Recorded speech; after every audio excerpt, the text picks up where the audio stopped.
noticed there was some weird shit going on. Huh.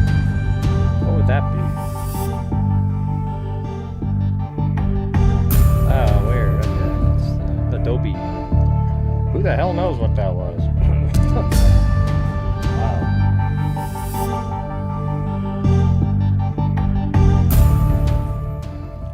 And then the audio just all of a sudden... Hold on a second.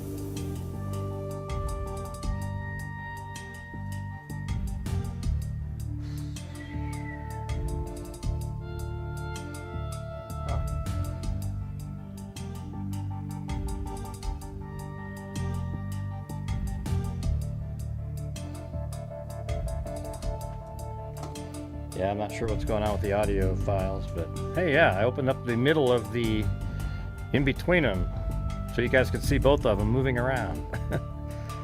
That's Clancy and Benny. Benny's the one on the right. Clancy's the one that kind of looks a little bit like Blue looked.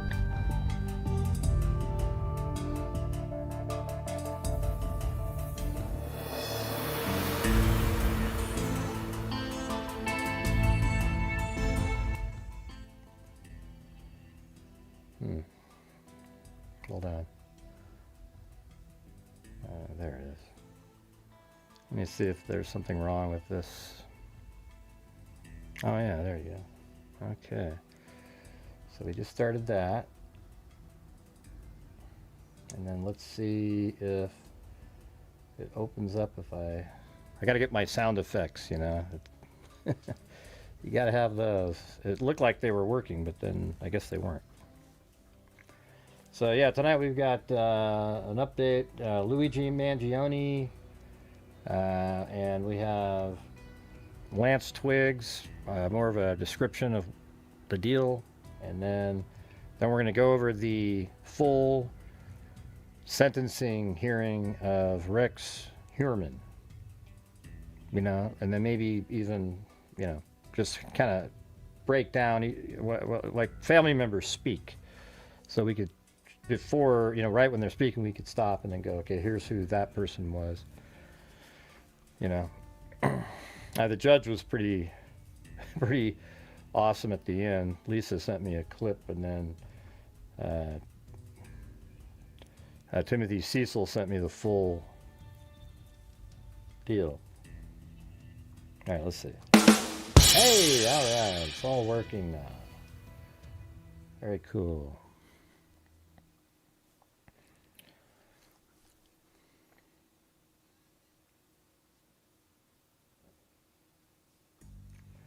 All right, so here is the Luigi Mangione stuff. All right. There we go. Luigi Mangione plans to assert a psychiatric defense. Oh, boy. Here we go. And you know what? That's an angle that might sell to a jury, because they're going to play on, have you ever felt like the insurance companies just weren't doing enough and you just had it? I mean, he took it a little too far, but, you know, that's how he felt. Okay, there you go. Maybe now. Is it better now? Okay. I think it was almost all the way up, but it needs to be all the way up on this one.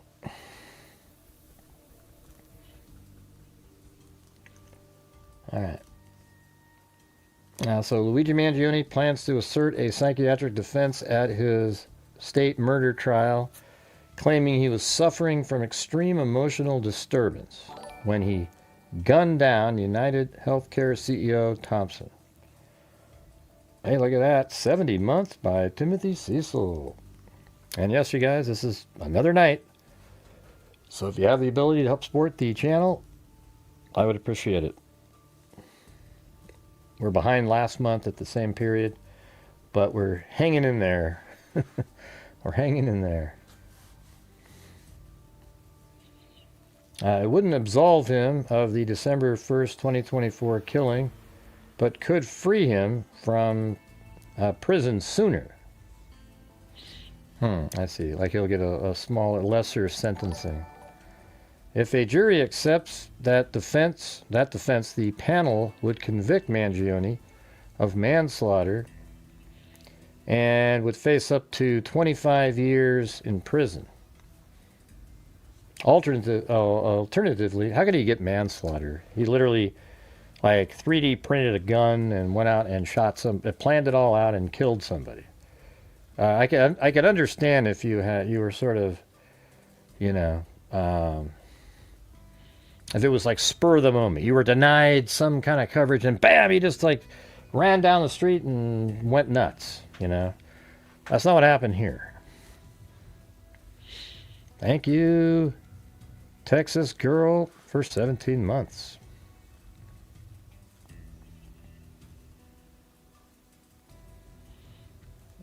So he would get 25 years in prison. Alternatively, the jury could reject the extreme emotional disturbance and defense and convict him of a murder, which carries a potential life sentence. The defense isn't available in his federal case.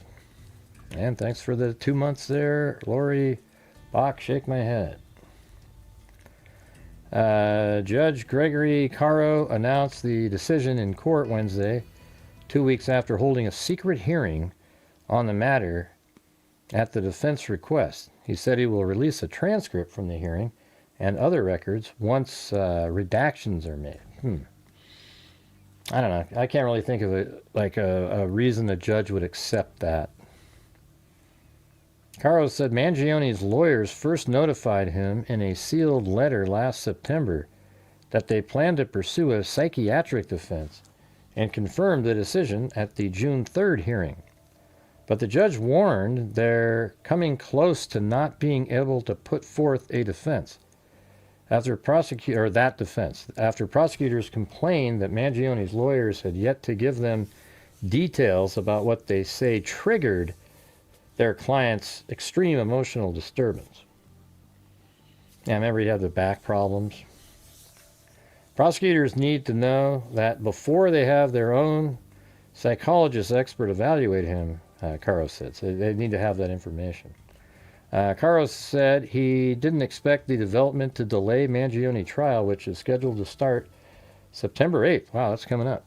Might have to do that one.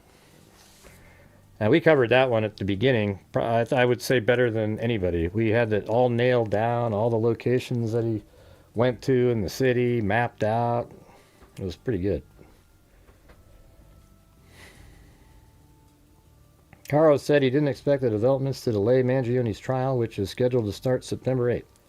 The federal trial, which involves stalking charges, is set to begin October 13th. So right after that. So regardless of what happens in September 8th, he's going to get the federal stalking. He's not getting out of prison for a very, very long time. Mangione, 28, has pleaded not guilty in both cases. Sitting between his lawyers and wearing a blue suit, he tried to block his face with a large envelope as news photographers crowded near him. At a February hearing, Mangione had railed against the prospect of two trials, telling Caro it's the same trial twice. 1 + 1 is 2. Double jeopardy by any common sense definition. Yeah, I mean, I guess it is sort of weird, right? One's federal stalking charges. The other one, they're not claiming you're stalking anybody. In the first one, they're claiming you planned and killed the CEO. That's it. But hey, guys, we're currently at 00000 all the way across the board. So if you guys have the ability to help support the channel, I would appreciate it. It gets really discouraging when we're just already that far, even this 10 minutes into the show, where it's just dead as a doornail. All right, let's see. Circumstances of the case could hamper defense expert says. To establish an emotional disturbance defense, Mangione's lawyers must demonstrate that the disturbance was so extreme, it robbed him of self-control, that in his mind there was a reasonable explanation for the disturbance and that it influenced him to kill Thompson. Wow. So couldn't all of these people that are trying to kill Trump and everybody else, all the people that are doing that, couldn't they claim the same damn thing? How that they were just so emotionally that they could. I mean, like, for example, if what's her name? Who's that one idiot? I forgot her name. Or how about the actor Robert De Niro? I mean, that guy is exactly that. Listen to this. That it robbed him of his self-control. Hold on.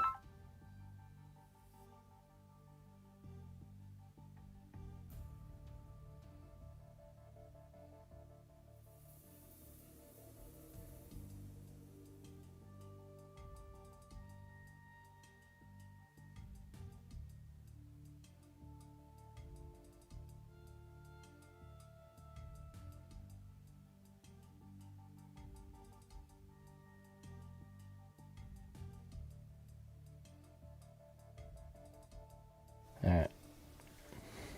Yeah, so like Robert De Niro, and who's that one lady that moved to Ireland, the dark-haired one? Rosie O'Donnell. See, Rosie O'Donnell seems like somebody that would be just like Mangione. Like if she was here, or any of the people on The View, you know, it says that in his mind there was a reasonable explanation for the disturbance, and that it influenced him to kill Thompson. So why couldn't all of those lunatics claim that same thing? It's crazy. I mean, that the disturbance was so extreme, it robbed him of self-control. Well, that's exactly like Rosie O'Donnell, Robert De Niro, everybody on The View. You see these lunatics. Basically, the TDS people are just like that. Heather Kokulo, a New York law school professor and expert in mental health law. Hey, thank you so much up there to T-Girl X Michelle. Maybe it wasn't Texas. Yeah. T-Girl, remember?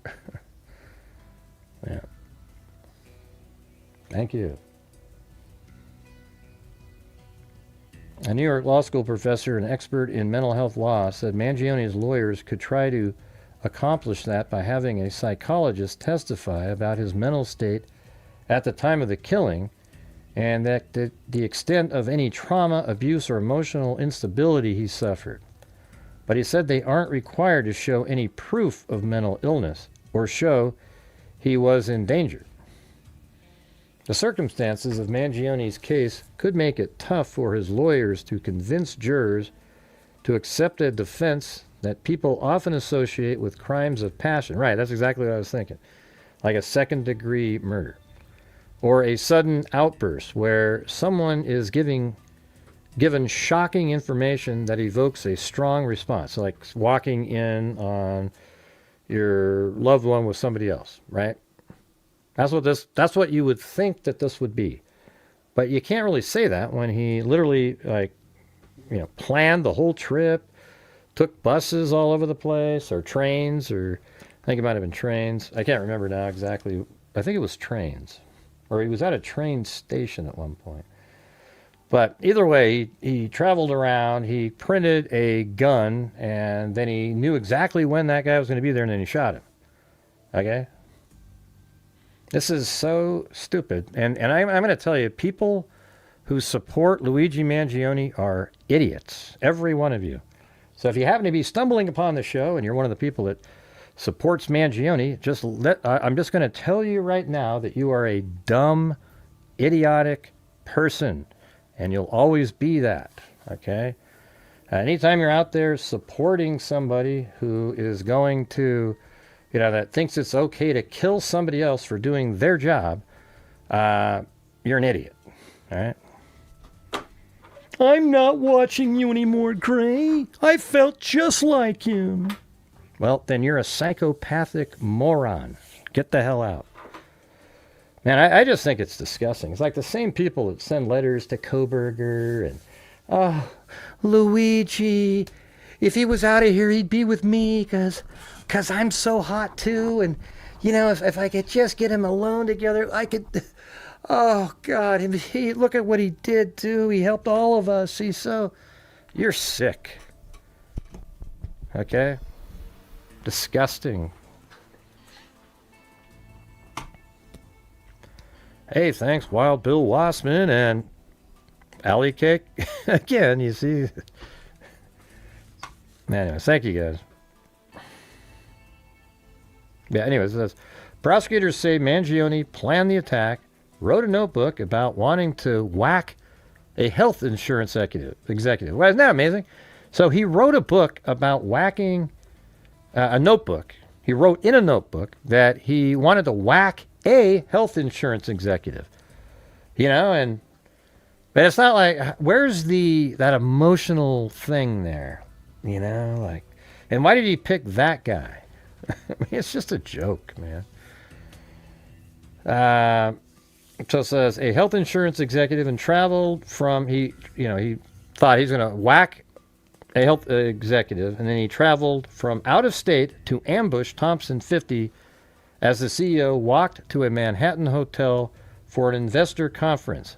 Delay, deny, and depose were written on the ammunition, police said, mimicking a phrase describing how insurers avoid paying claims. Isn't that interesting, the writing on the bullets? You get that I remember that in that case, and then we also have that in the Charlie Kirk assassination.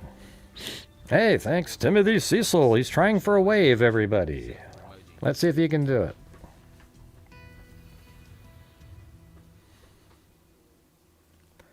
People want to view this within a relatively short period of time, and they want it to be simply laid out, Kokolo said. Given the example of a spousal killing over infidelity, there you go, as time passes, she said, people are not as willing to accept this emotional response that ends up in the death of a human being. Mangione's lawyer, Karen Friedman, protested Caro's decision to unseal materials related to his psychiatric defense, saying it will be prejudicial to his defense to the exact same facts in the federal case. Last month, Caro ruled that the notebook and a 3D printed pistol, which prosecutors say matches the gun used to kill Thompson, can be used as evidence against Mangione. But he said a loaded gun magazine and other items were seized during an improper warrantless search. Hey, look at our sound effects are working again. And thanks, Lisa Valves Wave, for the coffee. I see it there. It showed up on the screen. You see that?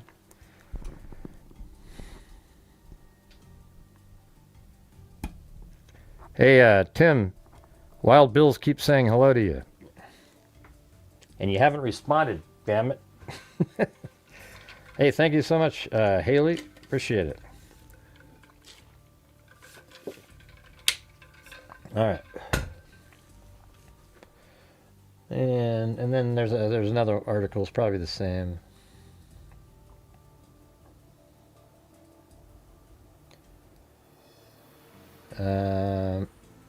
He's saying that he did it, which is a big confession, said Gary, a former state prosecutor in Manhattan, who now, see, for all the idiots, listen to this. Think about all the morons out there that were saying, oh, he set up, he didn't do it. Now he's telling you he did it. He just was angry.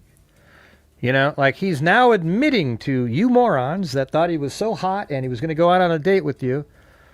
But now he's actually literally admitting that he did it.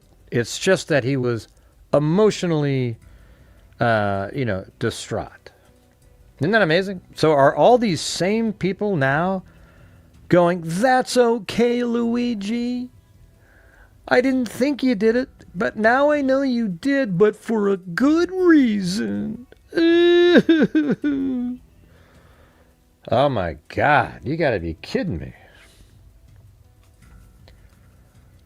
So it said, a former state prosecutor in Manhattan who now teaches at Cardozo School of Law, Mr. Mangione's legal team has the burden of proof to convince the jurors that his action was an understandable response to his grievance against healthcare insurers.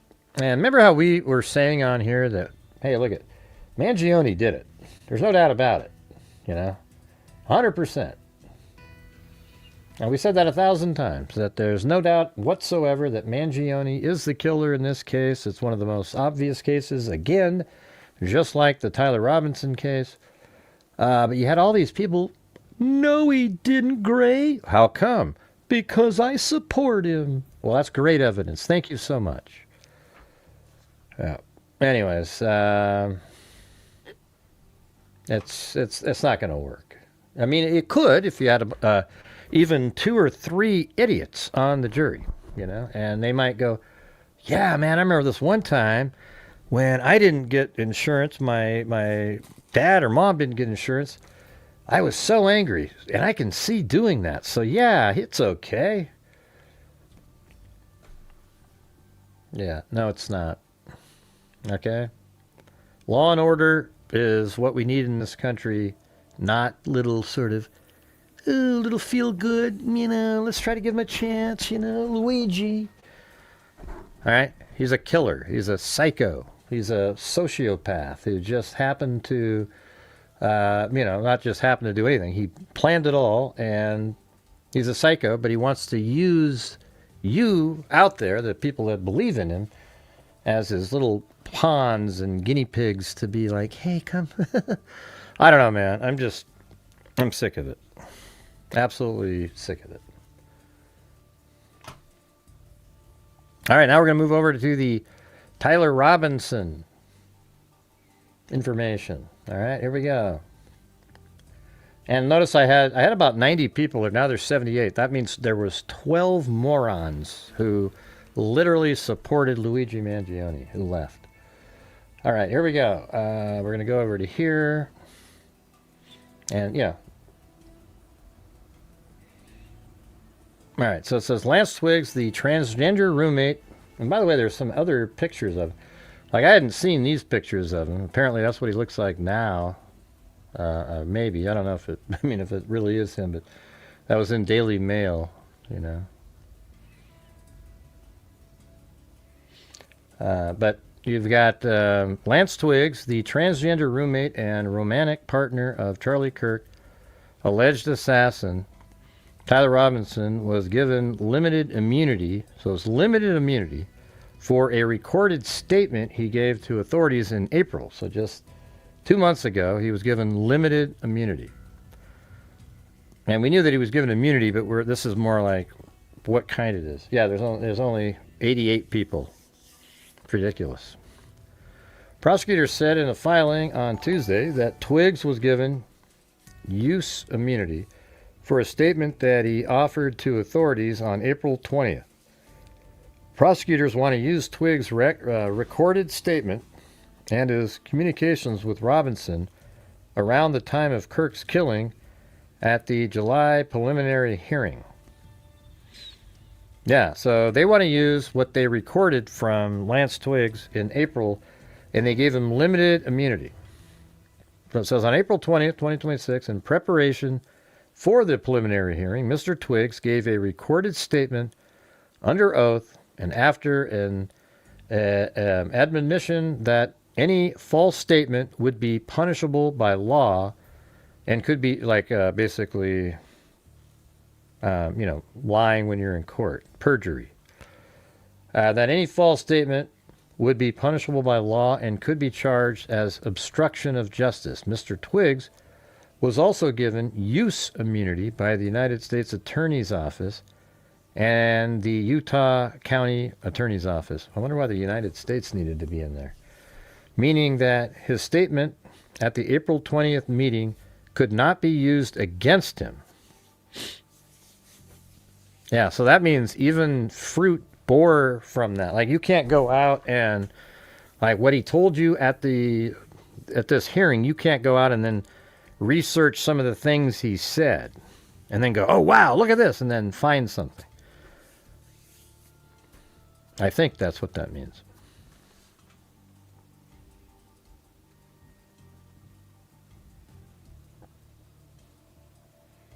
Yeah, so that's what he, that's what we remember Lance Twiggs like that.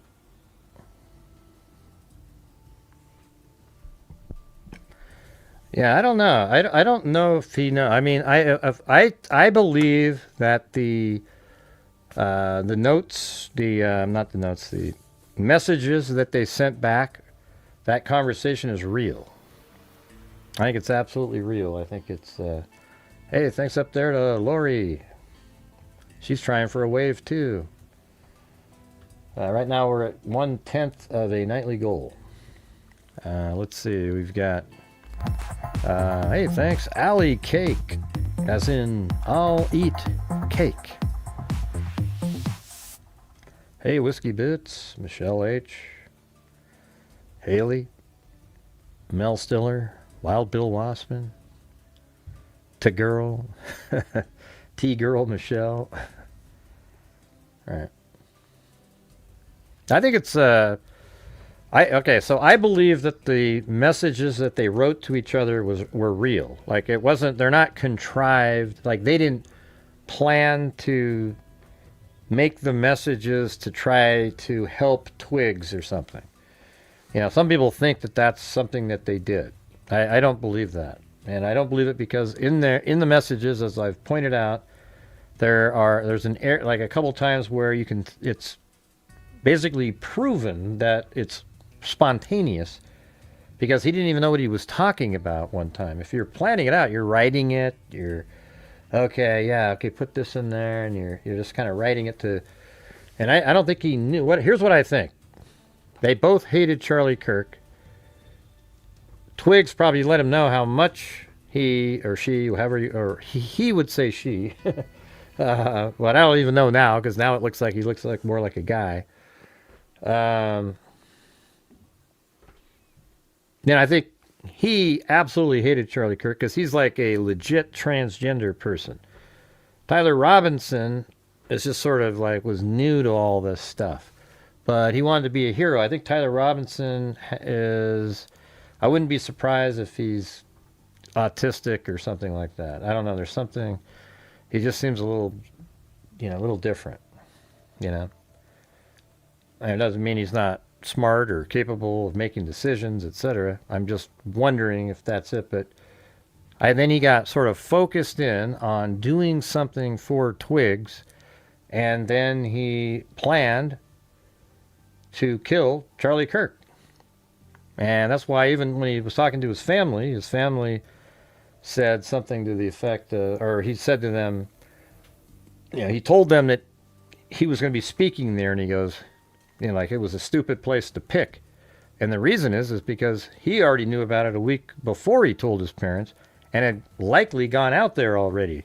If we believe the one witness who said he saw somebody matching Tyler Robinson's description out on the roof a week prior to the shooting. And so anyways, but I think that the writings are spontaneous, it's literally them texting back and forth. And I think if we saw the whole thing, it would make more sense. All right. Nah, nobody told him to do it. I remember originally we thought maybe something like that. But Richard, no, nobody told him to do it. Other than his brain. I mean, the only, the angle of conspiracy that you could have would be something like, it's possible that there was this, bunch of people online. I just think it was kind of like, I'm going to do something about it. And then those kids were like, something's coming tomorrow. Like, just wondering or hoping he did something. And he did. He did something. And Twiggs was kind of like, well, you didn't do it, did you? Well, because they already arrested somebody else. So, and he goes, no, I did. They arrested some old, some rando guy.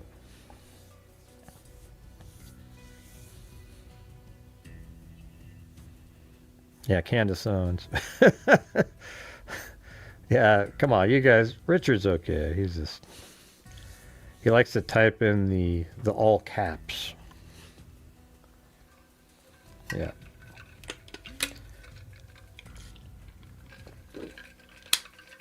Anyways, you guys, I don't have a problem with the deal either. The immunity deal. Because Tyler Robinson is the guy. He's the guy on camera. He's the shooter. He's the killer. And even if Lance Twiggs has some kind of... I mean, I don't see any evidence at this point that he had knowledge that he was going to do it. In fact, if he did have knowledge, he wouldn't have been given immunity. If they had in the writings, hey, listen, Tyler, hey, listen, you need to get out there and take out Kirk. It's the perfect time. He's going to be over there at UVU. And he's like, yeah. And he helped plan it. Then he would just be on trial, too, because it would be an easy case to make. You know, that he was directing somebody. But they haven't found anything like that. And I think they believe that, again, those text messages are probably real. But hey, guys, we're still just right around like maybe 1/9 of the nightly goal. So if you guys have the ability to help support the channel, we need some gifted channel memberships, etc.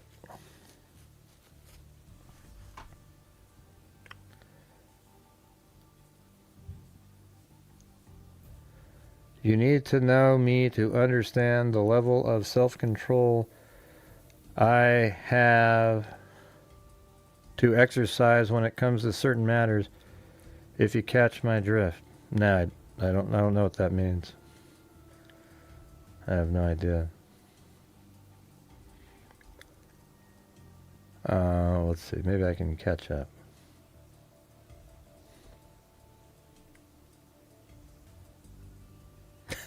Yeah, I don't know. To girl, just kind of the way it's been lately. Just very difficult.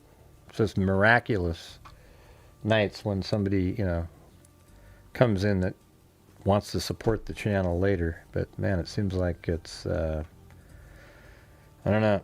I'm going to have to change my whole, at some point. I don't know if I can, my goal is to always continue to be able to keep giving thousands a month, but might get to the point where we're just not able to do that anymore. And if you want to support my channel, I'll try to give something, but it won't be like it used to be, because it just seems. You're talking about the trans. What are you saying about the transgender movement? I think it's pure lunacy. I think I don't mind if you want to be a transgender person. You can go do whatever the hell you want, but when you start affecting other people's lives, especially women's sports, you can just go to hell, man. That's absolute garbage. Right. So that's what I'm talking about. I've been saying it for years, too. If you're affecting women's sports or women's lives in any way, going into their bathrooms, sports, anything at all like that, forget it. Okay? I don't care if you want to be one. We used to have people like that. You go downtown, there used to be, they were called like, what were they? They had a different name. But you'd see them. They'd go dancing and, whatever. Go be happy. Do your own thing. But the level that parents were pushing it on their kids was disgusting. Like literally taking like an 8-year-old and going, oh, wow, I've got this really cute tranny at home, everybody. We're going to go ahead and it was like cool to be part of the cool club at the grade schools. Parents would start saying that their kids were that. And then like now they're, oh, wow, did you see Joan over there? She had this really cute little. It's sick. All right. That's it really. Yeah. Cross-dresser. Yeah. There you go. I thought it might have had a different name too. But I just, it's incredible, you guys. There's no common sense to that whatsoever. Just think about it. I mean, imagine if Bruce Jenner, before they became Caitlyn Jenner, decided, and let's say it was okay back when he did the decathlon. He goes, you know what? Screw this. I'm going to go ahead and I'm a female. And then he competed against the women in the heptathlon. He would have broke a record that you'd never see ever touched by mankind. I mean, it's incredible, right? Like he got a world record in the decathlon. So imagine when he could run the 100 meters faster than the Olympic champion in the 100 meters for female. And then every other event that he did is more than the female champion, the actual event champion, not the, I don't know. It's common sense, you guys. And the fact that people were okay there was like a 3-year period there where it was so disturbing and so ridiculous, and it's starting to fade a little bit now. But my God, the pressure that these people would, if you didn't believe in that, you were treated like you were just this horrendous person. And now it's like everybody's waking up finally. Oh yeah, man, that was, wow, what a weird phase. Yeah, it really was. How did that become a thing? Think about that for a minute. How did that become something? Yeah, Bruce Jenner won the decathlon in, I think, 84. Might have been 80. It was either 80 or 84. Definitely one of those two. I'm going to say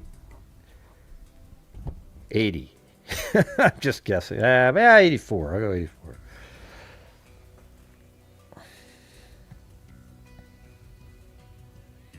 And I remember, when we first started talking about this, 6 years ago on this show, that's when I lose subs because, Gray, I didn't come here for, well, you know what? Listen for a damn second, because you need to be one of the people out there that is also fighting against it, because it is ridiculous. Okay?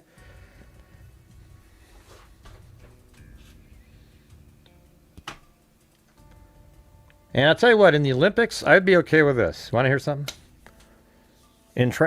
Specifically in certain events, only events that you could have transgender athletes compete in would be timed, or, just those types of events. Things that there's a height or distance or time, and they get to compete.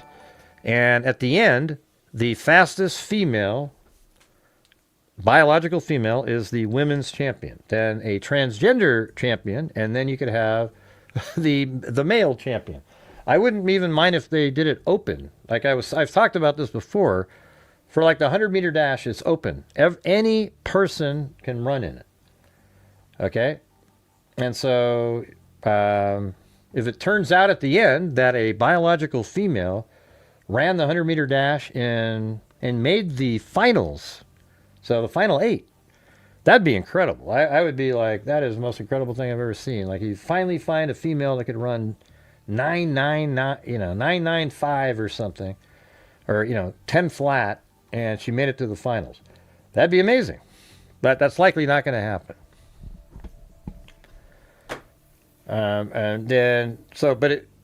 Either way, whatever it is, you have, after they determine who's in the finals, let's say the final 8 people, then you have something where you take the fastest, I don't know, you have a secondary final with the females.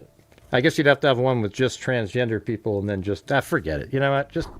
Just have females and males competing in the Olympics, okay? Thank you very much. All right, anyways, we're going to switch over now to the Rex Heuermann. I was trying to make some sort of accommodation, but it just doesn't work. Why accommodate to something so ludicrous? Just have a whole different Olympics, if you want, for transgender people, and they can do their thing, and, if people want to go watch, that's great. They have Special Olympics already, have a different one for transgender people, I don't think there's anything wrong with that. Okay, thank you. I just said that, Elena. I didn't say Special Olympics. I said they have Special Olympics. And then I said, because they've already got Special Olympics, you could have something for transgender people.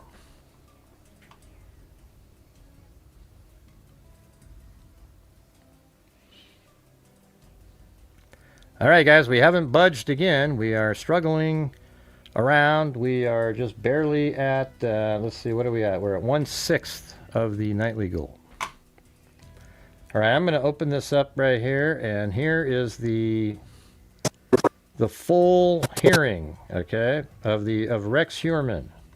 So unfortunately, this is where my channel normally gets killed, because whenever I play these types of things, nobody supports the channel, and that's what we're going to be doing here. So if while we're doing this, if you want to help support the channel, that'd be great. There we go. Just use 1 second. Correct. Okay, he's not in there. I'm just going to go to the point where, let's see. Impact statements. No flash or supplemental lighting. No audio recording of off-record matters, private conversations, sidebars, or other court proceedings. Pool sharing required. Compliance with all court officer instructions. Hey, maybe we do, Elena. Maybe we do. No one else here or in the overflow courtroom. Maybe me and Elena think the same. Is permitted to film, tape, audio record, photograph, or otherwise record today's proceeding. This determination reflects the court's efforts to balance the public's right of access with the legal requirement prohibiting coverage of testimonial proceedings, as well as the need to preserve the fairness, dignity, and orderly administration of justice.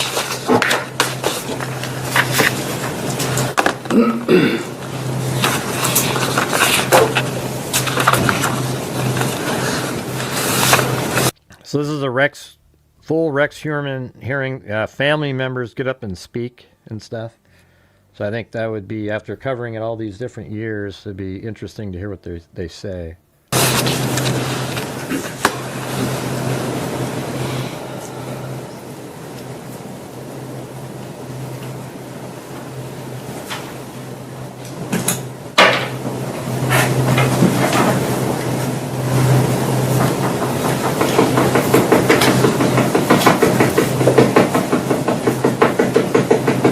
What the hell is that? Yeah, what is that? That's what the judge said. I was about to say the same thing. There's somebody tapping their feet. I literally almost said, what the hell is that? Okay, let me hear that again. That was funny.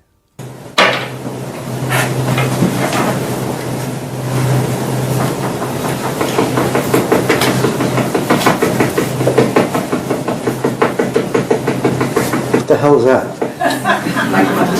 Just last night. Yeah, that's actually kind of funny.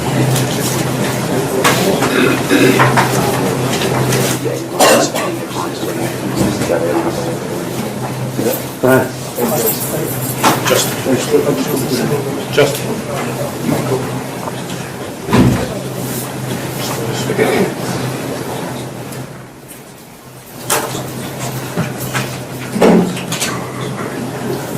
Check. That's what I thought. It was nervous. Check. We got it, thanks.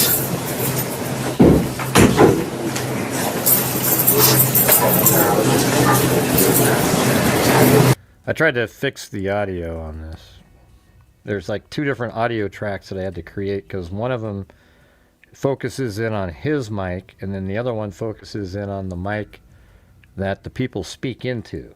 So currently we're on the one, let's see, we're on his mic. The judge.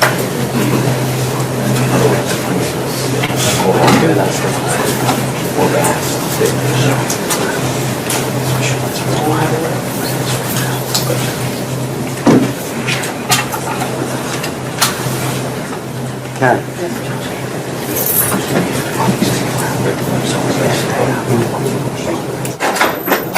Coming out. Yes, Judge, it is.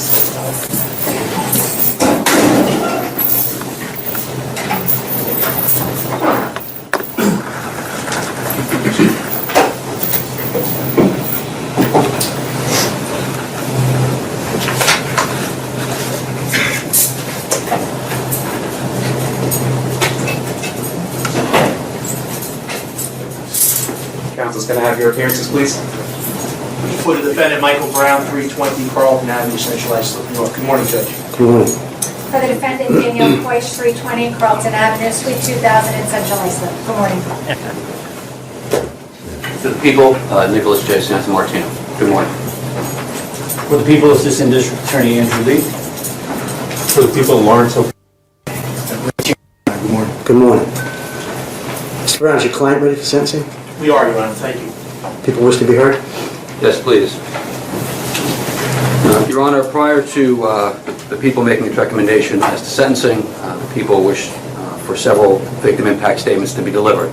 Some of these victim impact statements will be delivered live here in the courtroom, and others will be read on behalf of members of the victims' families who could not be here or wished for us to read the statements on their behalf. These statements will provide to the court an opportunity to experience the tragedy, the consequences, and the personal impact experienced by these families based on the defendant's actions. The first presenter or speaker, Your Honor, would be Mr. and Mrs. Ed and Joanne Mack. You may proceed. That's Valerie Mack's parents. So here's Valerie Mack. This is how this all went down right here. Let's see. I don't think that's the one. This one right here. Or it might have been on that one. Hold on. Let me go back to here. It's down here. A trio of hunters searching for game in a Manorville thicket yesterday instead discovered several bags that Suffolk County police believe contained the body parts of a woman who had been the victim of a homicide. The hunter's dogs found the unidentified woman's partially decomposed body at about 10:30 a.m. as they searched for pheasant in the wooded area, said Homicide Squad Commander Detective Lieutenant John Girich. The body, which was located about 200 feet off Halsey Manor Road and near a utility right-of-way, had been severed and placed into several large, dark-colored garbage bags. The body had no clothing. Right now, we have some human remains that appear to be that of a white female. Girich said, adding that the case is being, and this is from 2000, this article right here. So I've had all these. I found the original article when this unknown person's body was found. He added that both hands and the head of the victim were missing, a fact that may hamper efforts to identify the victim and ultimately locate her assailant. It is presumed that cutting off the hands and head is done in an effort to thwart identification of the victim. Here's it said, adding that he was withholding the names of the hunters who made the find. Details were sketchy. And then this one said, hold on. An autopsy conducted yesterday on a decapitated woman's body found Sunday in Manorville by a trio of hunters left investigators no closer to learning how she died, but yielded some clues that might help identify her. Although no cause of death was determined, detectives are treating the death as a homicide. Yeah, I think that's a pretty good call, you know. Hey, look at that. Marty's Bar and Grill. He's going to do a challenge. Very cool. So if you guys do 5 gifted memberships, he'll donate 10 worth in coffee. So if you guys could please help support the channel, that'd be great. We've had such a slow night already. It might be difficult to get the 5, but if you guys could do that, that would be fantastic. They think she was killed between late August and early November. And I have all this in here. So if I go up, let's go to the massive maps that I mean, look at this. These are all, everything on this map right there is related. So Manorville right here, Valerie Mack's torso was found, I think, right there. In fact, that's the description. And then if you go down to Street View here and you turn, there's this little, I think right there even, there's like this little entrance. It's literally a hiking, you know, it's a county land. So he probably went down there and put her body down that little path right there. That's exactly where she was found, right there. So that's where she was found, okay? So now let's listen to, I don't know if I have anything on this. Yeah, I didn't put anything in that. Is there another one? Let's see, does this have something? Seek ID of slain. Yeah, so 3, you know, we already went over that. The 3 hunters found her, etc. Do you guys want me to do it this way? It's better, right? It's like now you know who they're talking about. And then it turns out that Valerie Mack's, and this is her, let me show you.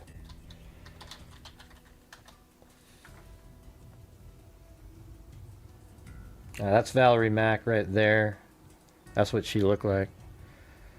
And it turns out that That's where she was found in 2000. Okay. However, after the Shannon Gilbert incident, they started finding these bodies while looking for Shannon Gilbert, and during that search, they found a head right here. They found a head on the side of the road, and that turned out to be the missing head from Valerie Mack that we just talked about in those newspaper articles. All right, guys, see how there's just one gifted membership there? We're trying to get 5 to reach Marty's challenge. Is there any chance you guys could do the other 4? And he's going to do 10 all by himself. Thanks, Wild Bill Wassman. I don't want to shepherd it through. I just want to go through the case. So if you guys can do that, that'd be great. All right, so that's where her head was. Interestingly, like, see this toddler that was found right there during the same search wasn't related to Heuermann. Absolutely crazy. It's actually the daughter of somebody else, another body that was found, a head even. See right there, Tanya Denise Jackson, her body parts were found over there. And I guess that might just, could be a dumping spot for people. All right. So there we go. Let's get back to this. Mr. and Mrs. Mack? Thank you, Timothy Cecil.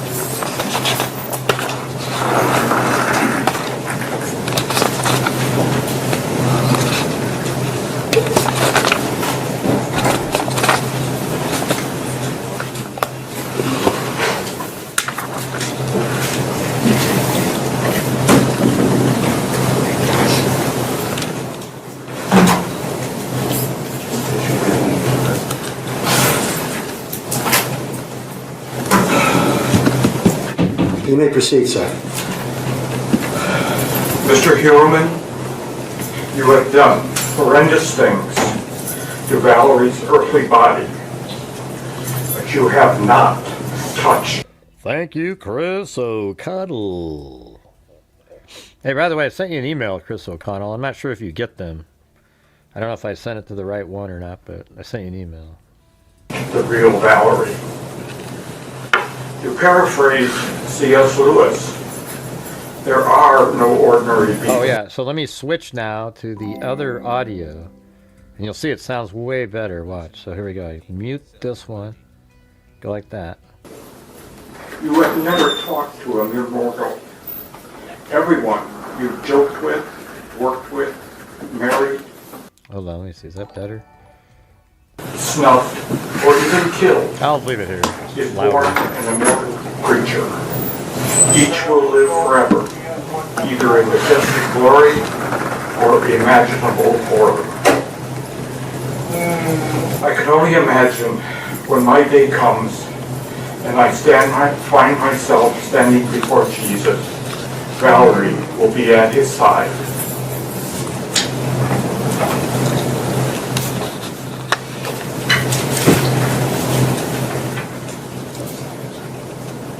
Your Honor, I would like to say to Mr. Heuermann,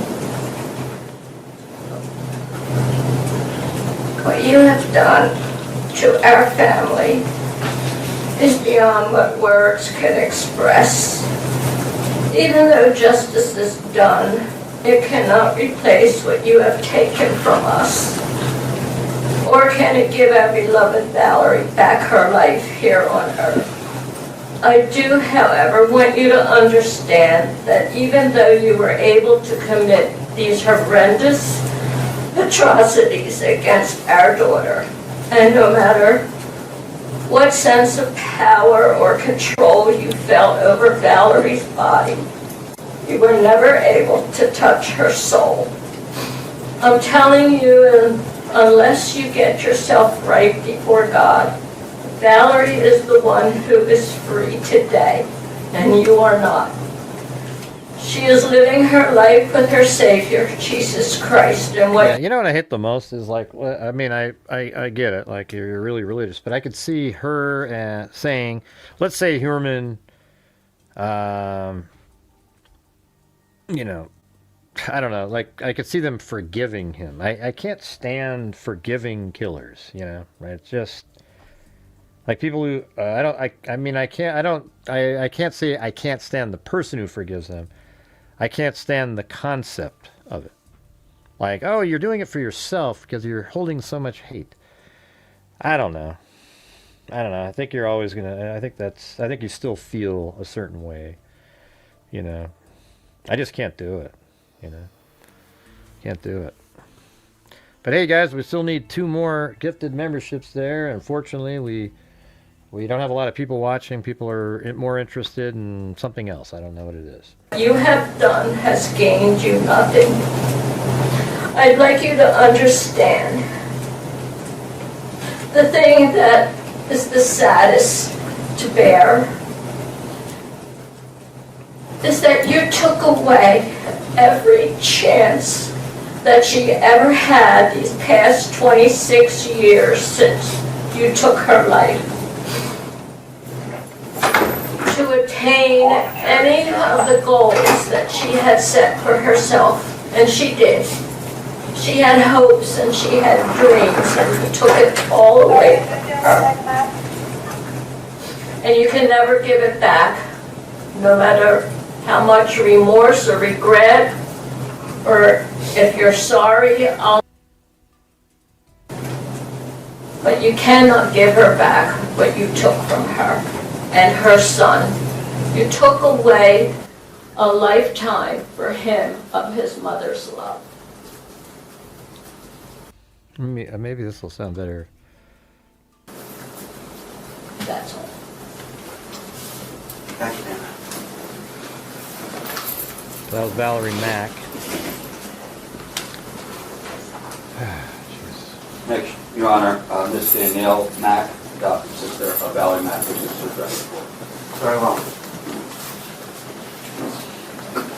Hey, whoa, look at that. Chris O'Connell gifted 10 memberships. All right, well, thank you. Really appreciate it. Now we can have that followed up by some troll comments, I'm sure.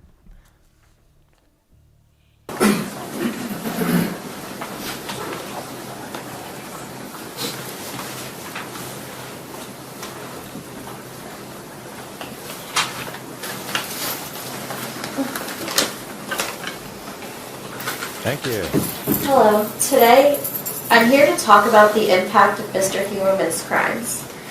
I don't come to address him because I'm not sure yet, but I saw her. She isn't the sister of the girl who killed. I mean, remember the one that killed her mom or something? Kind of had a sort of dark hair, and I just don't remember. It was like one of the victims. I don't know if it was like Waterman, maybe.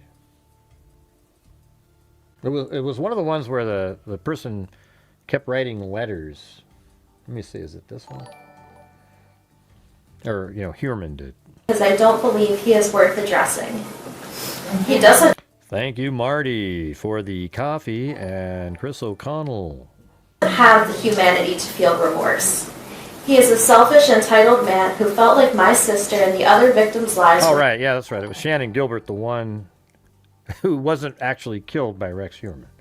Isn't that weird? You gotta admit, like, that's one of the weirdest things ever. It's like, when you're looking for Shannon Gilbert, and every one of Heuermann's well, not everyone, the ones that were found on Gilgo Beach were all found because they were looking for Shannon Gilbert. And Shannon Gilbert, however, isn't related.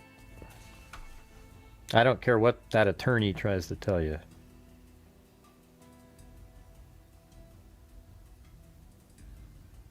Wow, that's really nice of you there, Marty. Jeez. his to destroy. My sister was not in a good place when she met Mr. Heuermann. And he I think he killed. He's at 8. And remember there was 4, and I told everybody, I bet he killed every single person on that beach. Well, he didn't turn out to kill the toddler and the mother. It was really strange. But there's still that Asian male left on that strip, on that stretch of road. And that wouldn't surprise me at all if he's the one that killed that person. And then I think there are absolutely, I think he's probably killed another 15 or 20 people. They just haven't found. I mean, look at it. It took, years to just sort of randomly find where he had been putting these bodies. I think he's got, there's other killing fields, as it were. Like there's other places that he's put bodies that they just haven't found yet. Because there are tons and tons of missing sex workers, and that's all he focused in on. Now, I actually had a folder out there that I created of other sex workers that were missing during his, him being active. And so I had like 7 or 8 other people. And it was interesting, that Sandra Castilla, that was one that we covered prior, but they actually attributed her death to another serial killer. But then they took then they reversed it off of his, he was convicted, I think, of her killing. But there was actually 2 other ones that he did do, that other serial killer. And so then they took her off because they actually were able to examine a hair that was at the scene. And again, it was one of the family members' hairs.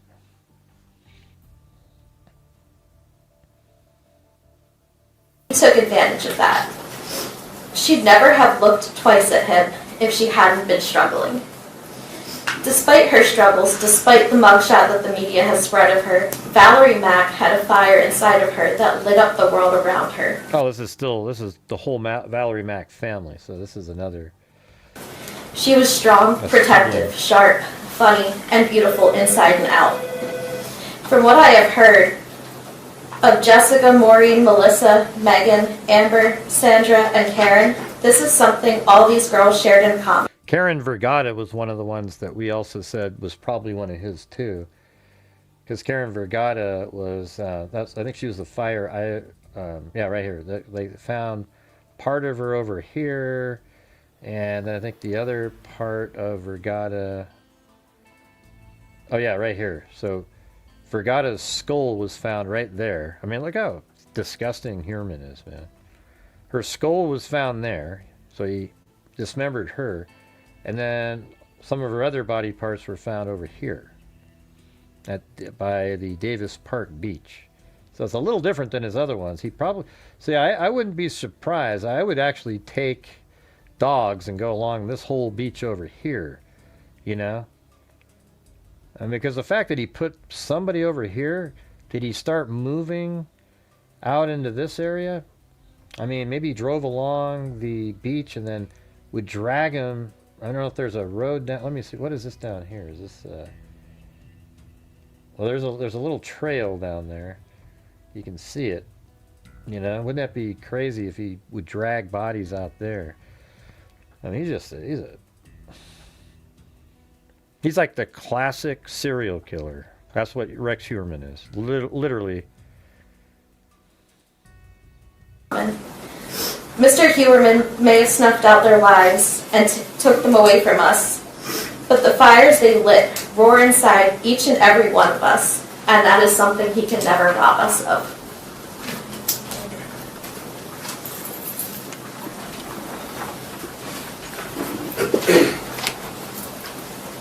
Next, Your Honor, Valerie Mack's son, Benjamin Aaron Torres, asked that the following statement be read on his behalf. I think the coffees are better, though, Marty. At least YouTube doesn't get their cut.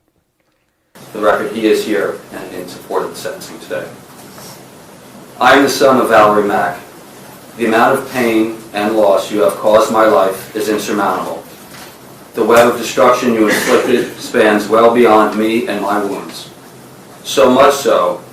Wait, who is this guy? He is here and in support of the sentencing today. I am the son of Valerie Mack. The amount of pain... That's wild. That's crazy. I wasn't even picturing it like that, but yeah. He's the son of Valerie Mack. So Valerie Mack had a child. I think they even said that in one of them.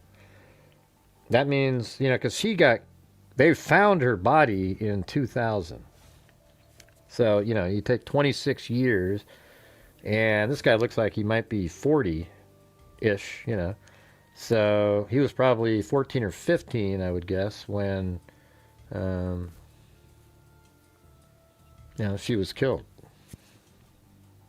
Crazy. Pain and loss you have caused my life is insurmountable. The web of destruction you inflicted spans well beyond me and my wounds. So much so, words fail to convey it properly.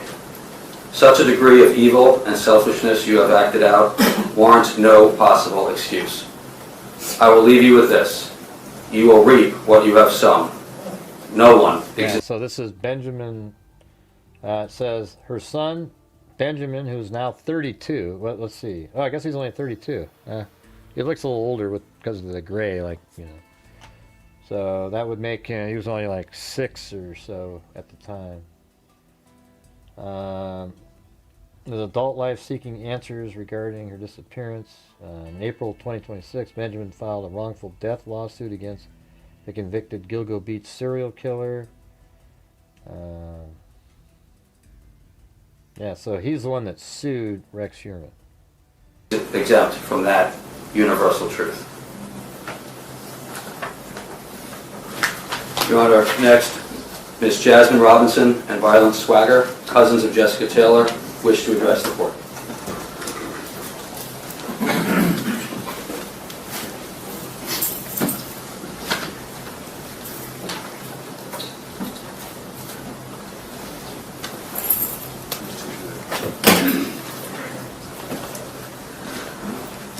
I'll never forget how I felt when I got that call. So they're talking about Jessica Taylor now? Alright, well here's 2003, right here. Here we go. That's also Manorville. While walking your dog yesterday, so this is 3 years after Valerie Mack. And by the way, if you guys, we need a couple more challenges and we'll have reached the goal. While walking your dog yesterday through a wooded stretch off Halsey Manor Road in Manorville, a woman discovered the decapitated body of an unidentified woman. He cut her head off again. And he started cutting people's heads off and hands after Sandra Castilla, or whatever, however you pronounce it, because she was identified. And I think that was 93. So don't you think he killed more people between 93 and 2000? And then don't you think he killed more people between 2000 and 2007? And all we really have is this one, 2003. I'm sure there was way more. So while walking your dog yesterday through a wooded stretch off Halsey Manor Road in Manorville, a woman discovered the decapitated body of an unidentified woman. The unclothed body was found lying on a pile of branches near the Long Island Expressway. Her hands had been cut off and her body decomposed to the point where even pinpointing her race is difficult. Suffolk police suspected she's Caucasian and are checking missing persons databases. The purpose of removing the victim's hands was most likely to prevent us from identifying the victim, said Detective Lieutenant Jack Fitzpatrick. All right, so you have that one, and let's see, 28th. Let's just go to the 29th. Well, let's see, the 28th. I like doing this because it gives you better context of who you're talking about. And this is, let me type in Jessica Taylor. I think we've all seen her.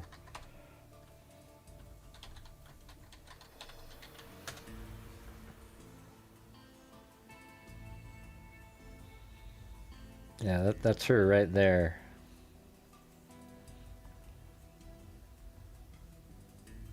So I just kind of, this is the girl that he did this to that we're talking about here.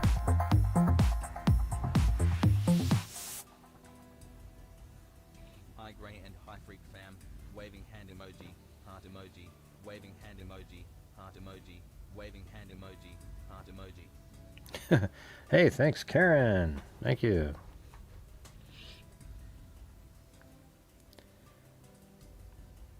Yeah, now, see, this is the one that's sort of interesting. You see that? Let me go to the 28th, though, first.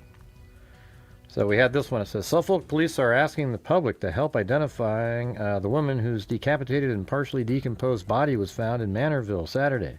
The woman is believed to have been white, but could have been Hispanic and was probably in her 20s. She was between 5 feet 5 inches tall and weighed between 110 and 125 pounds. Police said the woman also had a decorative decal on at least one of her toes, speckled with purple and silver. The body was found at about 10:45 a.m.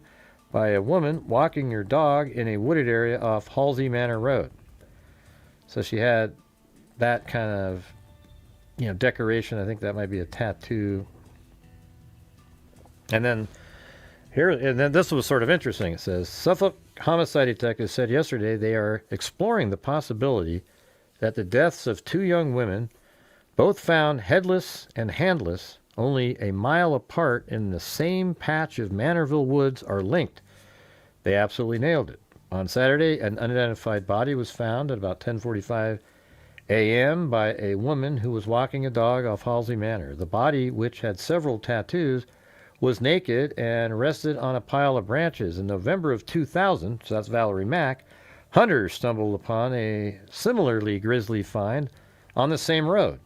A woman's body with its head and hands sliced off. She still had not been identified, and the case remains unsolved. Police believe the body found Saturday was that of a woman who was white or Hispanic. Okay, so we have that, and then here we go. Let me close that. And then I'm going to open this up, and let's see.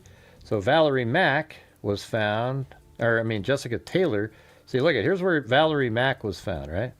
Look where Jessica Taylor was. Exactly the same, missing her head and hands, etc. So it's obviously connected. The fact that they're considering, it's like, come on. All right, so part of her body was found there, and then I think in her case, I thought the rest of her body was found, I don't know. I thought it wasn't on the beach, though. Let's see. Maybe it was. Let's see. Oh, there it is, right there. So I think her head or part of her body was found right there. And then after they did genetic testing years later, they determined that it was the same, not that one, right over here, that the rest of her body was found here in Manorville. So you had two victims found in Manorville that had parts of their body there, and then other parts of their body were right here on Gilgo Beach. Right? Doesn't that give you a little bit more context? I couldn't wrap my mind around the word torso. No way could someone do that to someone I love. Torso. Headless and handless. These words haunt me. Our prefrontal cortex had barely finished to form. Torso? I thought that was a midriff. It's a chopped up body. No way. Disgusting. Awful. Terrifying. Monstrous. Brutal. What? Parts of her are all over the place missing?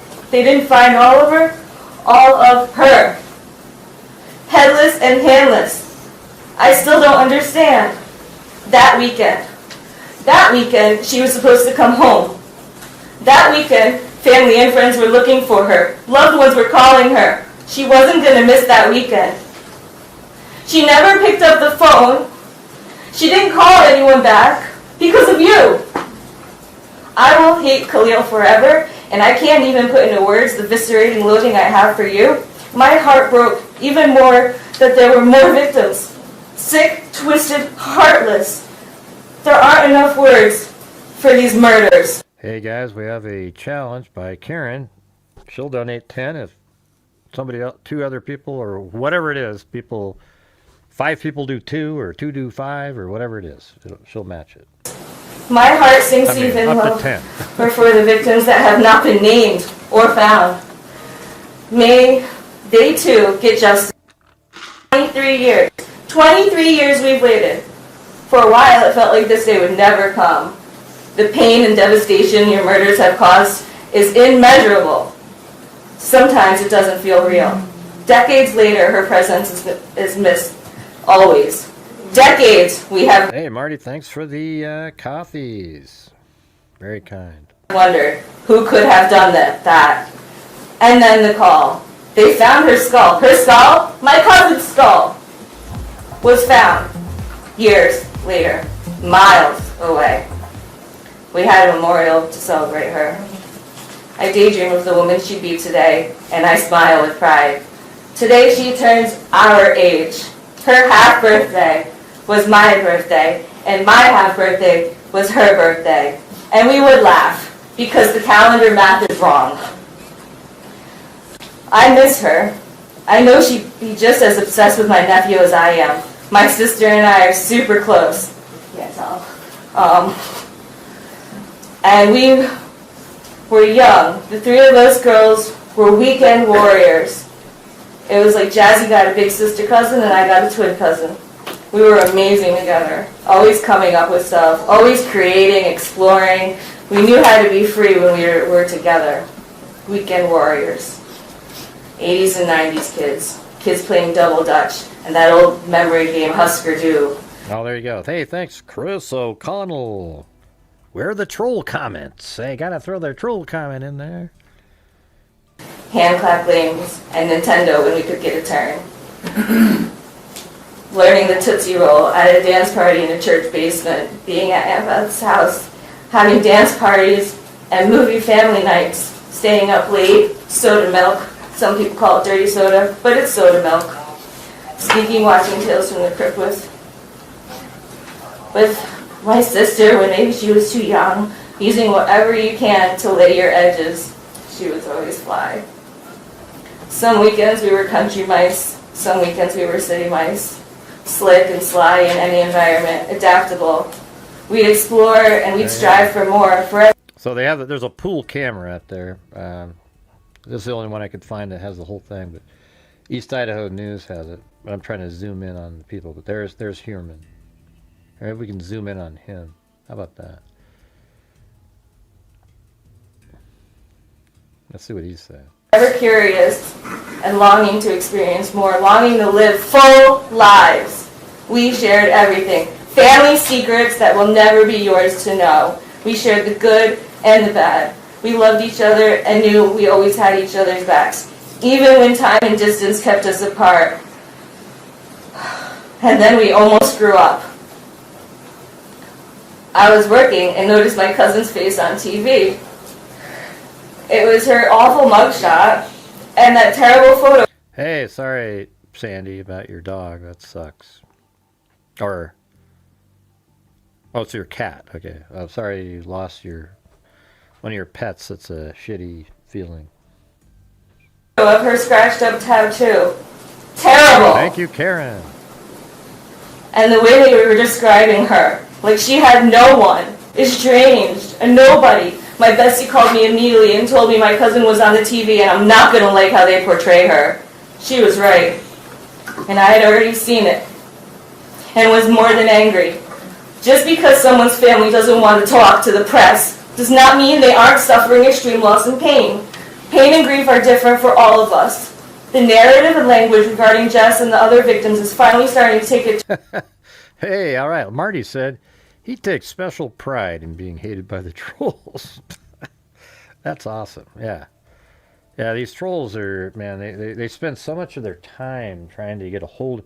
Like the thing is, there's people out there that support my channel. You know, obviously they can afford more than other people. And so what the trolls do is they try to get a hold of them somehow and try to convince them not to support my channel. And, you know, I think it's probably worked on some of the people out there, you know. Yeah, because some people have just disappeared. And, you know, it means that they're sort of weak-minded people that went and listened to a stupid troll instead of realizing that this channel, you guys support my channel, allows me to keep doing the shows. But it also, you know, I think $298,000 so far given out to true crime-related charities is not an easy feat by anyone. And, you know, you guys, over all those years, you guys, the ad revenue, etc., you're what made all of that happen, okay? So Without you guys, we're not able to do any of that.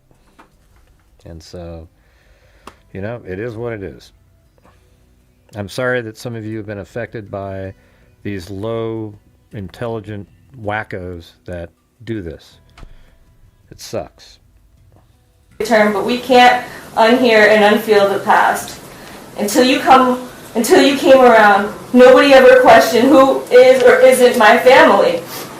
The way the press has treated the victims and their families over the years is painful, bringing out the worst of the worst. This will never be over. Maybe now strangers will stop trying to figure out our family. Yeah, it's crazy. They've got like Sandy Shirley they've talked about. They've literally put people in videos that donate and stuff. These people are disgusting people, and they know it every time they look in the mirror at night, but they can't help but act out on their own disgust of themselves. You know, it's amazing. You won't get it, and quite frankly, I don't give a damn. Heuermann, you fill me with so much repugnance, it's suffocating. But I can't let you overtake me, and I will stand strong for my cousin and the many other victims, including the ones you're holding on to, like a carrot over the FBI because of this behavioral health study. You went from freak to clown, better work, creep. I hope you and I believe that science and detectives will beat you to the punch. Remember when they surrounded you out of nowhere to arrest you? I love that footage. I could watch it over and over. I almost feel sorry for not... Yeah, you know he's picturing that moment too, right then. ...publicly speaking before this, and the voices that still can't. But if ever there was a time for me to talk about Jessica Taylor, my cousin, my brave, fun, hilarious, spunky, smart, beautiful friend, there are songs that I listen to and I can still hear. He did not just say shave your face with some mace and laugh. And the 80s and 90s would not have been the same without each other. And the future won't be the same without her.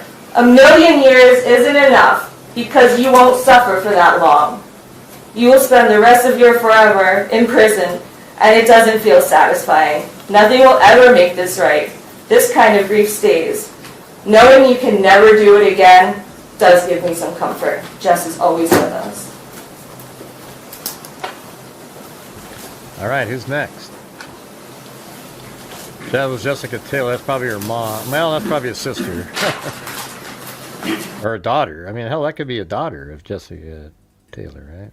Or I don't know. Well, Jessica Taylor was 2003, so that'd be 23 years ago. I guess we'll find out. Do you want to end up like Jessica? That is a question I heard many times as a teenager. Something spoken out of the fear of knowing what a monster is truly capable of. The answer was yes, I did want to end up like Jess. She was fierce, kind, compassionate, beautiful, and intelligent. She left every person she met better than she found them, even if they only met for a moment. She never met a stranger. She was pure sunshine.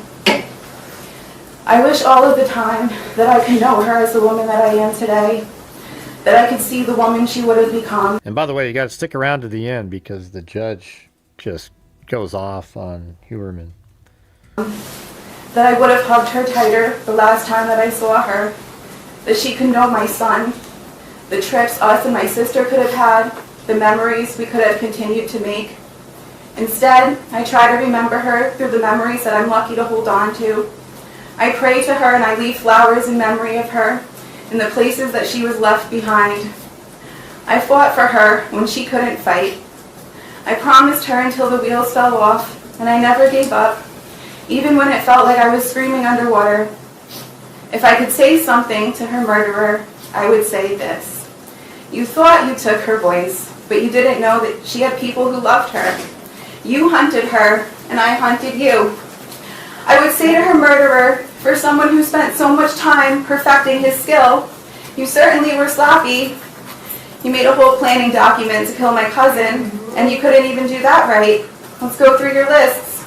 Problems, DNA. Oh, God, I wonder if she watched The Idaho one, because he's sort of sounding a little bit like that right there. Yeah, like, you know what I'm saying? That's funny.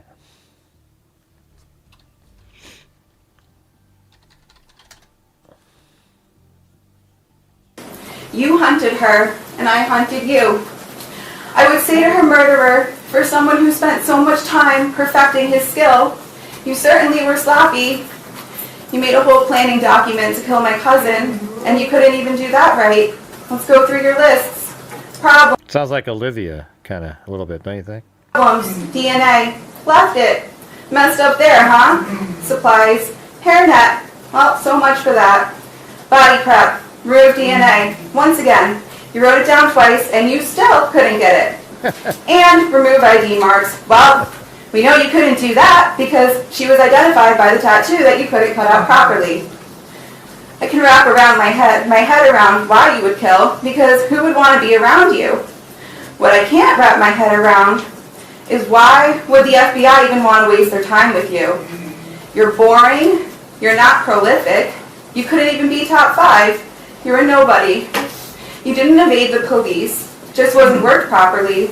If the police work and the technology was the same as 2023, you would have been locked up then. You were Yeah, I think he is prolific. I think there's a hell of a lot more people. right there the whole time, losing control while the clock ticked. I know why you did what you did to my cousin after you killed her. It's because she saw you as the huge freak that you are. I know she let you know up until the end. I know she did not go out without a fight. You chose small women because you were nothing more than a weak, disgusting coward. It makes sense how you didn't see them as human. It's kind of the same way nobody saw you as a human in high school. You tried to fit in your whole life, and you never could. Your whole life was fake. All for you to perfect a craft that you couldn't perfect.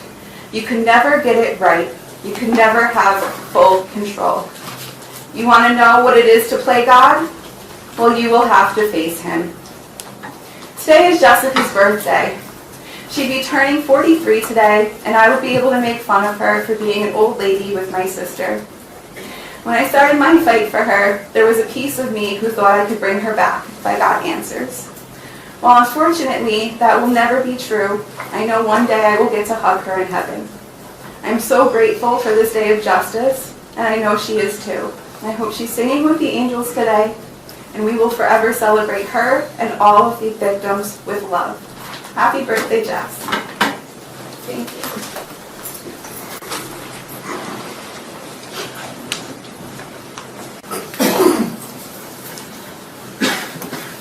All right, guys, I think we need one more challenge of some sort, and we'll be at the goal. So that'd be good. I don't know if you guys can, but if you get one more challenge, that'd be great. Next, Your Honor, Melissa Missy Ken, sister of Maureen Brandon Barnes, wishes to address the court. She will be accompanied by her husband. Okay, so the next one is Barnes. Let's see. I think this is right here. That she was in this article. 28, formerly of Norwich, died. That's her right there. December 13th, 2010. She was born June 14th, 1982 in New London, the daughter of Maria Ducarmi of Groton, besides her mother. Well, this is just the obituary. So then we have that. And then I have this text file that I made a long time ago on her. So it says, Maureen Brandon Barnes was 25 years old. She was 4'11". He liked really small people. Oh, there was a couple trolls a minute ago. They just removed them. She was reported missing July 14th, 2007. The body was found December 13th, 2010. So she was missing for 3 years and like 5 months, 3.5 years. During the search for Shannon Gilbert, she lived at 180 Prospect Street in Norwich, Connecticut. She was a sex worker. She would advertise on Craigslist, Backpage, and other websites. Went by the name of Juliana or Marie. Her routine was to work in Manhattan a few days a week as a sex worker and then return back to Connecticut. She normally worked out of hotels, but on this night, she told her friend she was going to do an out call, which is probably a hell of a lot more dangerous. While in Manhattan, she was staying at the Super 8 Motel located at 59 West 46th Street. She would normally stay at the Super 8, the Red Roof Inn on West 32nd Street, the Carter Hotel on West 43rd Street, and the Manhattan Hotel on 8th Avenue. She took Amtrak train from New London, Connecticut to Grand Central Terminal in Manhattan on July 6, 2007. She traveled with another female sex worker who left early, leaving Brainerd Barnes behind. July 6, 2007, Miss Brainerd Barnes' cell phone was contacted by a burner phone. That's Rex Heuermann's phone. Between July 6, 2007 and July 9, 2007, there were 16 interactions between Maureen's phone and the burner phone. July 9, 2007 at 11:56 p.m., Brainerd Barnes' phone last pinged in Midtown Manhattan near 59th Street Bridge when she called a friend in Connecticut. July 12, 2007, 3 days after her disappearance, 2 outbound calls were made from Brainerd Barnes' phone, checking her voicemail. So he probably got off on that shit. It's crazy. From a cell site location near the Long Island Expressway in Islandia. Between March of 2022 and June of 2023, Heuermann searched for the phrase Maureen Brainerd Barnes. And that's before he was arrested. Miss Brainerd Barnes had been left restrained by 3 leather belts, one of which was utilized to tie Barnes' feet, ankles, legs together. During the examination of the belts, a female human hair was recovered from the buckle of one of the belts by the Suffolk County Crime Lab. Hereinafter, female hair on Barnes.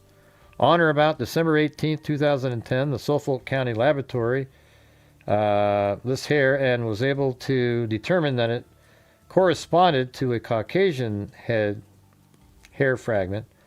Although this hair was not suitable for nuclear DNA profiling at the time, it was subsequently submitted for further DNA analysis. See below. It says, female hair on Barnes' buckle of belt restraining lower body. Analysis showed that Heuermann's wife to be the contributor to the DNA and is 7.9 trillion times more likely to come from an individual with the identical genetic profile as Asa Ellerup. That's his wife. Isn't that crazy? So there you go. That is the Brainerd Barnes, and that's who we'll be listening to right now.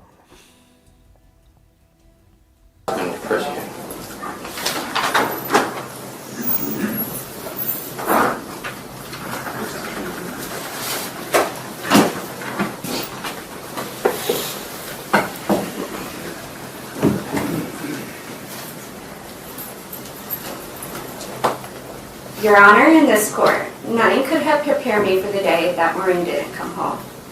At first, I kept telling myself that she would call at any moment, that everything would somehow be okay. But as days turned into years, that hope slowly faded into a devastating reality. After years of searching for Maureen, my world shattered. The day my sister was found in the brambles on the side of a dark, lonely highway. She was not just murdered, she was a victim of a predator, a serial killer. This was not just a murder, this was a calculated, unimaginable evil. It was a shock so profound that my mind and body could not process it. Because when Maureen was identified, it meant facing the truth that she was gone forever. And that pain is unbearable.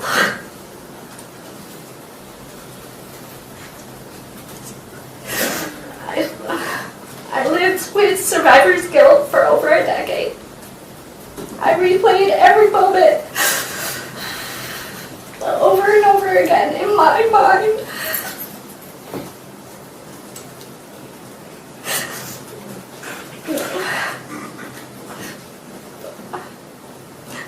Asking myself, what if? What if I'd done something differently? Would Maureen still be here today? That question became a weight I carried everywhere. It was constant, heavy, and painfully real. That guilt changed me. I held on to it because I believed that I had to. I told Yeah, this was today, the sentencing hearing. myself that if I let go, then what kind of sister would I be? I didn't allow myself to feel happiness or peace for long because Marie never got that chance. Deep down, I convinced myself that somehow this was all my fault.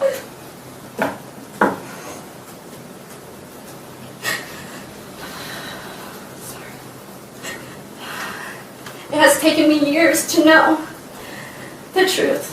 My actions did not cause my sister's death. The guilt is not mine to carry and never was. This burden belongs to Rex, and Rex alone. I hope he's forced to sit with the reality to feel even a fraction of the weight, the trauma, and the pain I've carried for so long.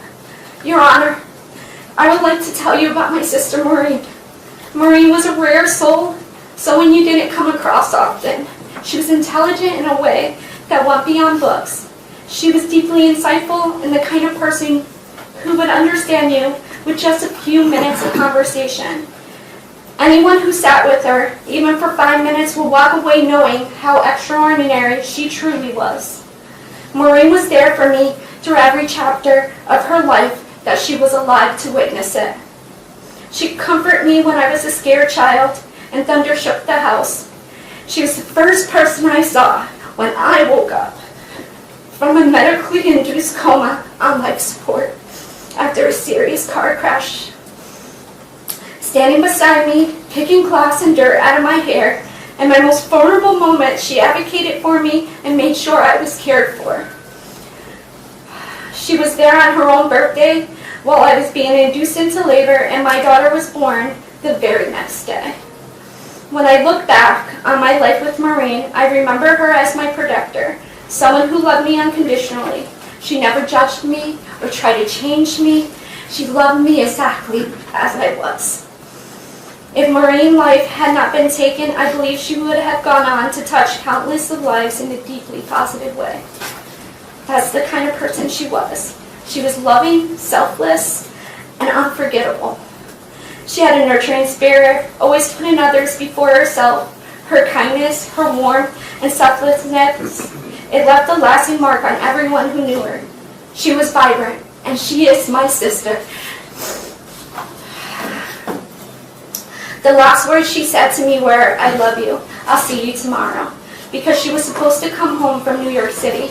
Her words never left me. They still echo in my mind. Maureen, my brother Will, and I were inseparable. But Will isn't here today. He died a year before Maureen was found. I will be his voice today. He lived and died not knowing what happened to her. He never stopped searching. He went to New York over and over, handing out her pictures, knocking on doors, chasing any lead he could find. He wrote on her MySpace, hoping she would somehow see it and come home. He wrote, "I love you, Maureen. I'll never forget you. And if you could see this, please contact me. You know, no matter what's going on, I'm here for you. I love you, Maureen." That loss never left him, but it changed him. He carried the weight of her disappearance every day, the guilt of feeling like he couldn't protect her, like he should have done more. And he carried that pain with him until the day he died. Your Honor, you see, this was not only a destruction of life. This has became a lifelong devastation of a family who's loved her. The trauma he created didn't end with me, has affected my children, is something that then passed down to children, mother to child and beyond. That is the lasting damage of his actions. Rex didn't just take my sister, he ripped her out of my life and shattered everything I thought I knew about safety, trust in the world around me. When he took her life, he destroyed mine as I knew it. There is a permanent emptiness, a wound that will never heal. I am not who I was before because of him, and I never will be again. Since Maureen's murder, this case has changed the way I see the world. What once felt normal now feels unpredictable and unsafe. My mind doesn't go to what's likely, it goes straight to the most unthinkable outcome. Every situation could spiral into fear. I overthink, I panic, and the danger I imagine feels real, like it's already happening. I've spent years trying to heal. I've gone to EMDR therapy, PSD treatment, and counseling. But no matter how much work I've done, there's a wall I can't seem to break because I struggle trusting people with my story. And without trust, it feels impossible to fully heal. When Rex chose to take Martin's life, he didn't just take her from us. He took my sense of safety. He took my peace of mind. He took the way I used to move through the world without fear. In many ways, I became one of his victims too. I lived with this every day. It's like being trapped, shackled in your own mind, imprisoned by fear and constant terror I can't escape. But I'm here today to take back my sense of safety that was taken from me and confront my deepest fear. Rex, while you thought you'd gotten away with what you'd done, I made it my life mission to see you found and brought to justice. Without you knowing it, I became your worst nightmare. You thought you were hidden, and you thought you were smarter than anybody else, able to live in the shadows without consequence. But you were wrong. The voices of our families grew louder, our grief turned into strength, and the determination of law enforcement and this district attorney's office only intensified until the truth caught up with you. I noticed a slight smile on your face when the judge spoke about cooperating with the FBI behavioral analysis unit. You looked proud, almost honored to be associate with something you yourself have studied, read, and studied about. But there's no honor in this. You are not going to be part of something admirable. You are going to be a subject. Yeah, I remember he bought that one, I think it was a book written by a profiler, John Douglas maybe. Yeah. So it's kind of like, how do you even know who Rex Heuermann really is, you know? Is he a serial killer that wanted to be like the other serial killers and that's why you read about it? Or were you just natural, you know? I don't know, it's weird, isn't it? I mean, there's probably other killers out there that are sort of naturally like what they are, you know, but I'm not sure what he is. Confined, examined, reduced to a case study. Nothing more than a cage specimen, picked apart so others could understand the depth of your cruelty. Hear this clearly. Your name will never rise above the woman you stole from this world. We will now not allow it. They are the ones who matter, and they are the ones who will be remembered. In the end, they will be remembered for only what you are. Small, hollow, and defined entirely by the destruction you caused. I don't know what shaped you or what pain or anger you may have carried, but I know this with certainty. It wasn't Maureen, it wasn't Melissa, Megan, Amber, Jessica, Valerie, Sandra, or Karen. They did not create the darkness inside you. They were innocent and paid the price for something that was never theirs to begin with. You are a coward who preyed on vulnerable, innocent women. You hid behind a mask, presenting yourself as normal, a father, a husband, someone people could trust. But that mask was a lie. Beneath the truth is who you are, a man without empathy, without a soul, someone who hunted, tortured, and murdered women to satisfy the darkness within you. For years, we lived in the shadow of what you did. We carried the pain, the fear, the unanswered questions, but today that changes. Today you are no longer the one in control of this story. Maureen was not just a victim. She is a daughter, a sister, a mother, a woman who was loved deeply and will never be forgotten. And while you tried to silence her, you failed. You may have taken her presence, but you can never erase her voice and the memories of her. It lives on in every truth spoken, every tear shed, and every act of courage inspired by her memory. I found my strength through her voice. Yeah, it looks like Wild Bill Wassman's trying to do a wave attempt. We've had a massive lull again. So if you guys have the ability, that would be awesome. Thank you. From the pain you caused, I build resilience. From the silence you try to force, I rose louder to you. This is about more than justice. This is me stepping fully in my light after years of surviving your darkness. It's about reclaiming what you try to break and honoring what you can never destroy. Love.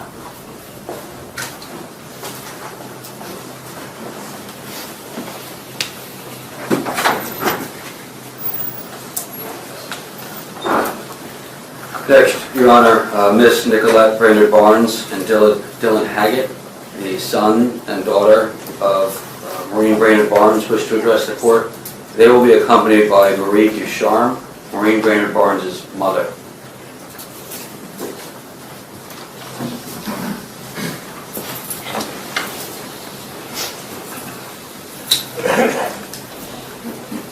Yeah, I can't imagine anything worse than have a mother having a serial killer kill one of their children. I mean, my God. I think it's absolutely worse for the parent than it is for a sibling. Because they would probably feel like they could have done something. Sorry. Your Honor, my name is Nicolette Brainerd Barnes. I am the daughter of Maureen Brainerd Barnes. Before we talk about the case, I'd like to talk about my mom. She was a warm, bubbly, funny, intelligent, and artistic person. Most of all, she had the biggest heart of anyone I've ever known. When she would pass an unhoused person on the street, she would literally give them her last dollar, or at least That's the daughter? stop to acknowledge them and see how they were doing if she didn't have any money on her. She was a language arts girly, a poet, an avid reader. She was politically outspoken, and that carried through in her writing. She loved hip-hop and R&B music and would write raps in her poetry notebooks, saying she wanted to be a rapper. She had a strong sense of humor and the most contagious laugh. She was young at heart, but she was also just young. She lived for only another few weeks past her 25th birthday. When I myself turned 25, it wasn't the joyful milestone that most young people enjoy. It was jarring and painful because I knew that it meant I'd now lived longer than my mom did. Yeah, thanks, Karen. You don't have to do your, I mean, I like your 777s, but any amount, you know, whatever anybody can afford, you know, I don't want any time, and I don't want anybody who supports my channel to have it affect their life in some way, okay? Like, it makes it so that they are, you know, like if you have the ability to, that would be great. Today, I'm nearly 2 years older than she will ever be. Rex Heuermann stole decades of life from a woman who should still be here making memories with the people who love her. The loss of my mother and the circumstances surrounding her death have impacted me in many ways. I've had to go to years of therapy, and I've tried many different treatments and medications. I've dealt with extreme paranoia and anxiety and experienced severe PTSD. It's affected every aspect of my life. Even now that Heuermann's been caught, I will never be someone who can relax because I had such overwhelming fear at such a formative age. I was only 7 years old when I lost my mother, and for the next 3 years she was missing. I had to wonder what happened to her. The first time I remember experiencing depression in my life was my first Christmas without her. I didn't realize at the time that that's what it was, but I remember just feeling so empty and wondering why I felt so sad when it was Christmas and I had received every present I wanted. But I didn't have my mother. I was a little girl and I needed my mom. And there are moments that have yet to come when I will need her and she will not be there. People tell me how alike we are, our mannerisms, views on things, interests, hobbies. Those 7 years with her set the blueprint for who I am. My life has been immeasurably altered by the loss of my mother. There is no part of it untouched by her absence. Her death did not create a single moment of grief. It created a lifetime of them. My life is largely defined by the countless ways it could have been different if she were still here. I often think about the person I might have been if I had the chance to grow up with my mother. That question has no answer, and that is part of the injustice that I live with every day. I have been shaped as much by my mother's absence as I would have been by her presence. I want to shift focus for a moment to acknowledge the investigators and members of the task force who took over this case in 2022. Throughout an unimaginably painful process, made more painful by the court of public opinion slandering my mother and the other victims, they treated my family and my mother's memory with dignity, compassion, and respect. They never allowed her to become just a file or a headline. They kept the victims and our families at the center of their work, and that has meant more than I can fully express. In a case that often felt defined by stigma, they gave our family moments of humanity. My mother was not a headline, a statistic, or a label.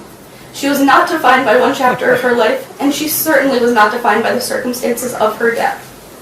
Like every sex worker, my mom was an entire human being. Hey, thanks, Karen. Look at that. It's funny. 577. That's hilarious. With the 2 from before. Now she's back at the 777. Yeah. Man, this is sad. When Rex Heuermann took her from the world, he took someone with hopes and plans for her life. He took a mother, a daughter, an aunt, a friend. He took someone who was deeply loved and can never be replaced. He reduced vibrant women with families, personalities, dreams, humor, and histories into names on a list. But they are all far more complex, compassionate, and interesting people than he will ever be. My mother lived a real, colorful, complicated life. She loved, she struggled, she mattered, and she deserved the chance to keep living. The women he targeted were not disposable. They were deeply loved, and their absence has left permanent wounds in the lives of everyone who knew them. Hey, thank you, Lisa. Man, how long have you been watching my channel for? Seems like you've been around a long time. My mother's life had depth, warmth, humor, and meaning. The same is true for the other women whose lives he stole: Melissa Barthelemy, Megan Waterman, Amber Costello, Sandra Castilla, Karen Vergata, Valerie Mack, and Jessica Taylor. They will be remembered for who they were and how deeply they were loved. He will be remembered only for destruction. For all the attention this case has brought him, he remains the least interesting person in it. My mother and the other victims lived full, complex lives that mattered infinitely more than the man who cut them short. And to Rex, I know you want the world to think you have the capacity for love and that you love those close to you, but the mask you wear does not fool me. You are a pathetic man who thinks you're better than women. You need to believe that sex workers are subhuman because you're a coward who takes out your own shortcomings on others. I feel bad for you because your capacity for hate means that you can't possibly understand love, the purity of it, the kind of love I had and still have for my mother. Seeing your last appearance and the way you smirked as you finally confessed to what you did to my mother proves that you need to be locked away for the safety of the community. There are no words extreme enough to communicate the level of depravity within you. You make me sick and I don't forgive you. There you go.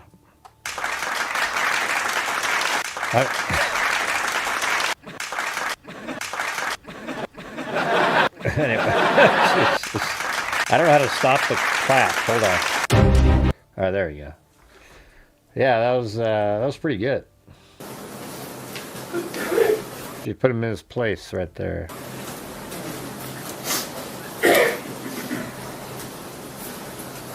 My name is Dylan, and I am the son of Maureen. When I lost her, I was just 1 year old. My earliest memories are defined by anxiety, fear, and sadness, not knowing where she had went and why I did not have her in my life. I don't remember her voice or her face or the love she gave me as a baby. I never had my mom to see me on my first days of school. I never had her when I graduated. I never had her when I needed her, and I will never have her in the future when I need her. She never got to see who I would become, and she never got to play a role in shaping who I will become. The trauma of losing my mom in such a way, at such a young age, affected every part of my life and will continue to affect every part of my life. Thank you.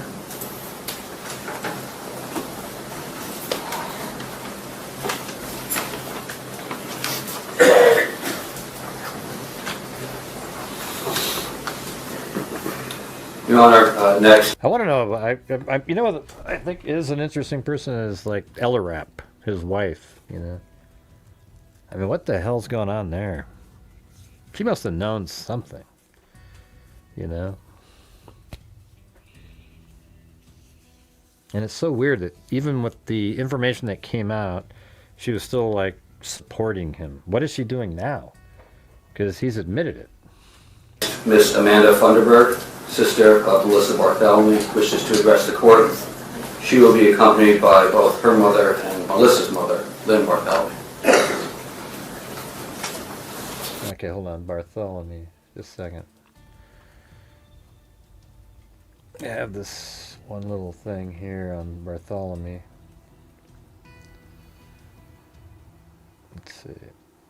More. This was one with the prank phone calls. So the teen sister of a slain hooker, it says, people refer to them as sex workers, said yesterday that she received 6 menacing calls from a suspected killer saying her missing sibling was a whore.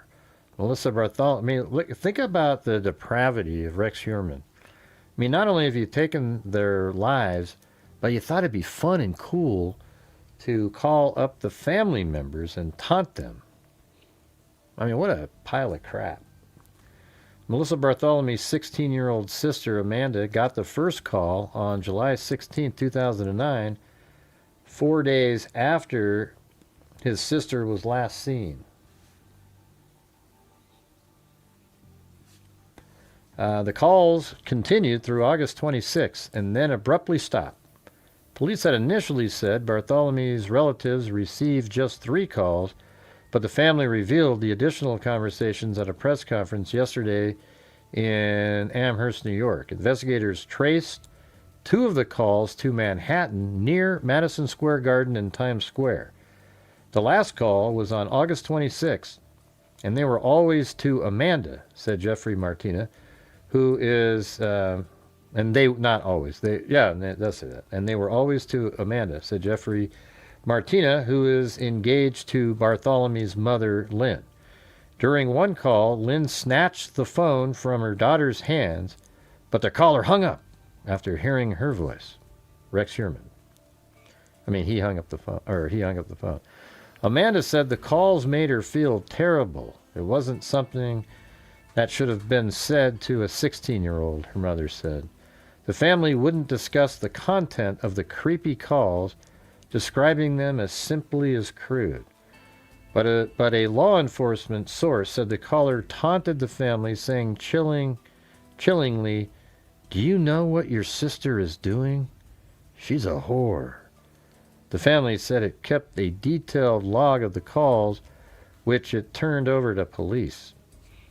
I would just like to set the record straight that she wasn't a mean person. She wasn't a bad person, her father, Mark Sipla, said, breaking down in tears. Bartholomew, 24, grew up in Buffalo, but her most recent home was in the Bronx. That's where she was last seen alive. Bartholomew's mother said she knew her daughter worked as an exotic dancer, but the family wasn't aware that she had turned to prostitution and sold her services on Craigslist. So it sounds like Craigslist is probably the place where Heuermann would find these people.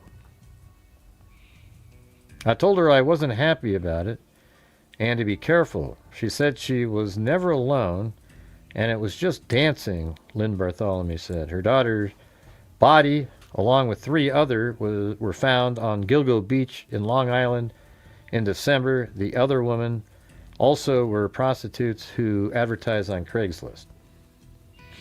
All right, so now we're going to listen to family members of Bartholomew.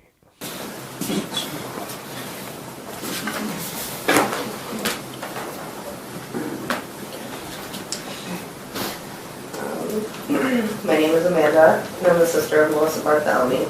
Whereas Rex would have met her under the name Chloe. Melissa Mary Bartholomew, born April 14th, 1985, in Buffalo, New York. Today, if she were here, she'd be 41 years old, but instead she's forever 24. Growing up, my sister was always there for me, whether it be taking care of me while my mom was at work, making me lunch, doing my hair, walking to my aunt's house, playing games, watching TV, or just sitting in silence together. She was 9 years older than me, so naturally I looked up to her. She was my sister, but also like a second mom, my protector, and later would become my best friend. She was thoughtful, and she always checked in. Even when she moved to Texas with her father, she would call and check in with my mom and I. She'd send me letters with pictures she drew, and she even sent me a nightlight she made by hand because she knew I was terrified of the dark, which I still have to this day. I don't use it. She was a fighter for love, for family, and for a better life. She wanted to open her own hair salon one day, which made me and our family her guinea pigs. She was a high school graduate and even went on to cosmetology school before moving to New York City. Melissa was kind-hearted, give your shirt off her back kind, the kind that would give someone the last of her money or a place to stay if they needed. She told you like it was, even if it was to simply tell you she didn't like you. She was strong-willed, determined, ambitious, and an amazing role model. She loved to cuddle, to laugh. She loved the color baby blue, her beauty rest, and she loved her family, including her cats. She loved music, clothes, sneakers, food, roller coasters, and a good Long Island iced tea. Don't get me wrong, she had her flaws. She was stubborn, she was always right, and she was selective on who she liked. As I got older, if I did something I wasn't supposed to, she'd even tell on me like I did to her when I was a kid. She'd pick on me in the type of I love you way, which I acquired that trait from her. She was a little conceited, and I would always laugh at her when she was getting ready in the mirror because she would make this face like she was the most beautiful woman in the world, which truly made me admire her confidence, so I guess that's a good thing. After my sister moved to the Bronx, I'd only get to see her once or twice a year. She'd always come home for Christmas and stay until after the New Year, and if I was lucky, I got to stay with her for the summer. I remember the last holiday I spent with Melissa. I didn't hug her goodbye, thinking I'd see her again in a few short months when I went to spend the summer with her. And I remember the last time I spoke with her, she was telling me how I'd get my plane ticket from the kiosk at the airport, not knowing that trip would never come, that next hug would never come, and that holiday would have been the last time I'd see her. Because she would go missing in July of 2009, about a week before I was supposed to fly out to her. And I always wonder if it would have happened if I would have been there. Would she still be here? Would she have been spared because you wouldn't have met her? Or because I would have known where she was going? But those questions don't matter because you still took her from me and from all of us. You can look at me when I'm talking. It's been about 17 years since we spoke, don't forget. Ah. You tarnished the relationship. See that she just mentioned that what we just talked about. See, that was pretty interesting, right? Because like you wouldn't have known that. We just went over that she was the one that he kept calling over and over and over again. And that's why she just said, you can look at me, remember we spoke 17 years ago. That was cool. That's why you do those little, go over each individual a little bit. Relationship between my mother and I for a while. She was afraid for me because of you. She was afraid when I left the house that I wouldn't return. And it was also hard for her to be there for me the way I needed her to be, when she herself was fighting for my sister's life, for someone to take us seriously, fighting for her own life and for her sanity. Thankfully, we were able to reconcile our relationship, something you'll probably never have with your daughter, and I hope that's something that haunts you for the rest of what I hope is a very short-lived life. I was forced to live with crippling anxiety, depression, PTSD, and a destroyed nervous system. I was filled with rage and sadness every single day. For a while, depression had got the best of me, and so I barely ate, and I cried and slept on repeat. I was afraid of people that looked at me for too long. I was mortified any time I heard a noise if I was home alone. I had to check the back of my car every time I got in. I was weary about meeting new people or being in large crowds. My heart even skipped a beat if I got a call from a blocked number. Constantly staring at my phone waiting for the next call from you, because of the several times you had called me from my sister's phone, telling me she was a whore, and that you raped her in the ass, and then I should have seen the look on her face when you raped her in the ass. Or how I'd ask you where she was, and you'd tell me that you were letting her body rot, and that maybe one day you'd come tell me where she was. Wow, he actually said that to her? That I'm letting her body rot and some... Wow, Jesus. I had to repeat all of this to my mother. I gotta hear this again. Telling me she was a whore, and that you raped her in the Jeez, that's crazy. and sadness every single day. For a while, the See, now depression we're got the hearing best what of me, was on so I those barely calls. ate, and I cried and slept on repeat. I was afraid of people that looked at me for too long. I was mortified any time I heard a noise if I was home alone. I had to check the back of my car every time I got in. I was weary about meeting new people or being in large crowds. My heart even skipped a beat if I got a call from a blocked number. Constantly staring at my phone waiting for the next call from you, because of the several times you had called me from my sister's phone, telling me she was a whore, and that you raped her in the ass, and then I should have seen the look on her face when you raped her in the ass. Or how I'd ask you where she was, and you'd tell me that you were letting her body rot, and that maybe one day you'd come tell me where she was. I had to repeat all of this to my mother and to countless detectives, constantly replaying these words out loud and in my head. Well, I'm hoping somebody does exact some retribution while he's in prison. to be honest. And watching my mom grieve her baby He's kind of a girl big guy, was one of the though. most gut-wrenching things I've ever had to experience. I was always focused on the possibility of a next phone call or where my sister was so much that I couldn't even focus on school. I was 15. 15 years old. I know you don't care. I was just going into 10th grade, and I never got to finish because even when I was in school, my mind wasn't actually present. I was robbed of my youth, I was robbed of my young adulthood, and I still feel robbed to this day. There were so many years that I didn't want to be on this earth anymore. I would have never taken my own life, but it got to the point where I didn't care what happened to me. I simply didn't want to be here without her. I didn't feel safe, I didn't feel loved, and I didn't feel like I belonged anywhere because a part of me was missing. I had the guilt that I hid her work from everyone because maybe if I had told my mom, just maybe she would have stopped. Melissa would have been angry with me, but that I could have lived with because she'd still be here. I wonder what exactly made you think she was expendable? What made you think she didn't have anyone that loved or cared about her? After all that I endured, I still chose to fight and be resilient. We all did. We did it alone and we did it together. My family and all the other families came together as one and we fought as one. You might have taken our girls from us, but we gained each other, which clearly worked against you. There was a time I almost felt bad for you, thinking, wow, someone really messed up this guy. And then I reminded myself that we're all animals, we're all capable of being monsters, whether we like to admit it or not. We all have intrusive thoughts, but the difference between us and you is we don't act on them. You had a choice and you made the wrong one. You became nothing but a nuisance to society. Don't even bother saying that you're sorry, or you couldn't help yourself because no one believes that even for a moment.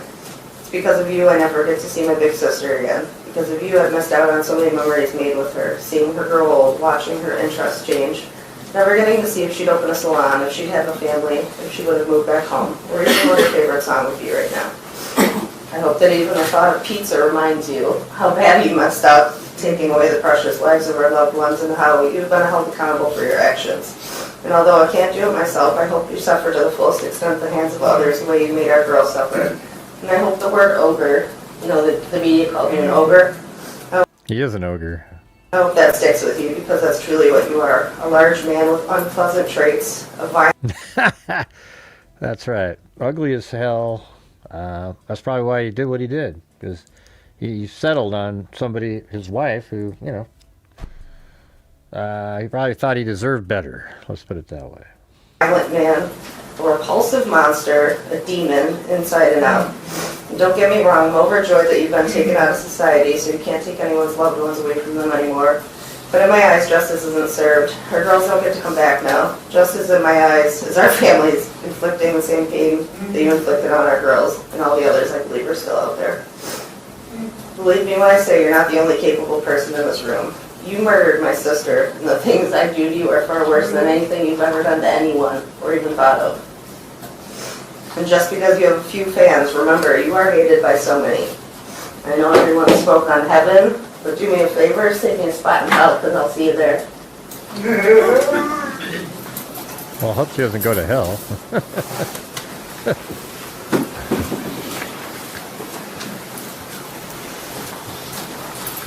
The final two speakers who will wish to give their statements to the court are Elizabeth Nazarov, the aunt of Megan Waterman. Oh, wasn't that the guy that spoke earlier? Maybe he was reading the statement from the 32-year-old. I don't know, man. He looks sort of similar to that person that spoke earlier. And Liliana Waterman, the daughter of Megan Waterman. All right, Megan, hold on.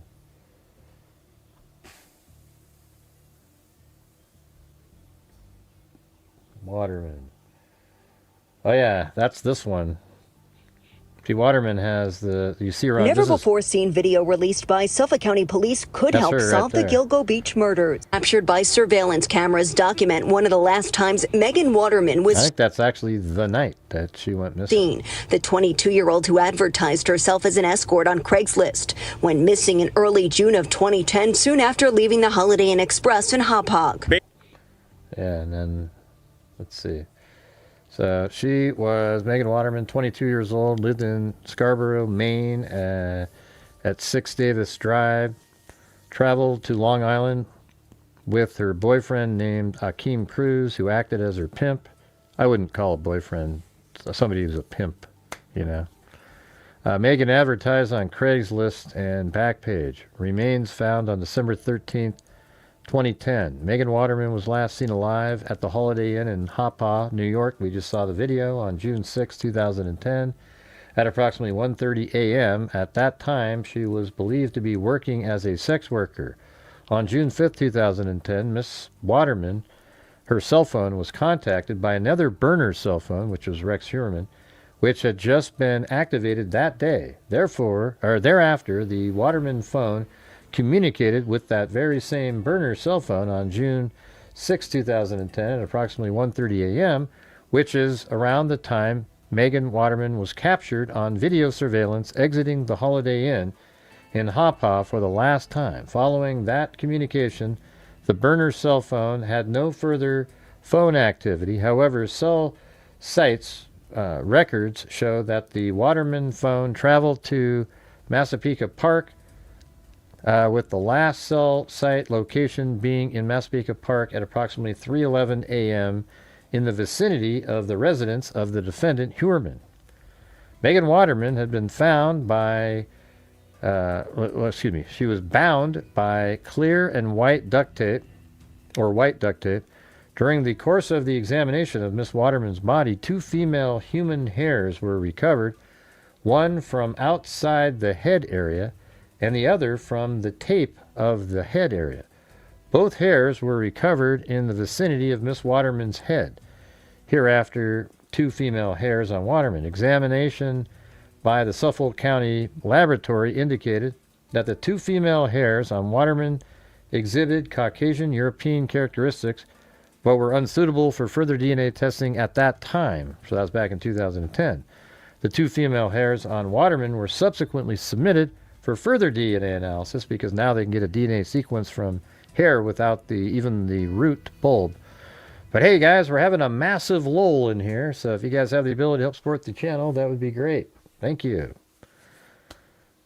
So it says outside the head area, the hair using mitochondrial DNA results showed that the hair was 99.69% of the North American population can be excluded from, but not Asa Ellerup or Victoria Heuermann, the daughter.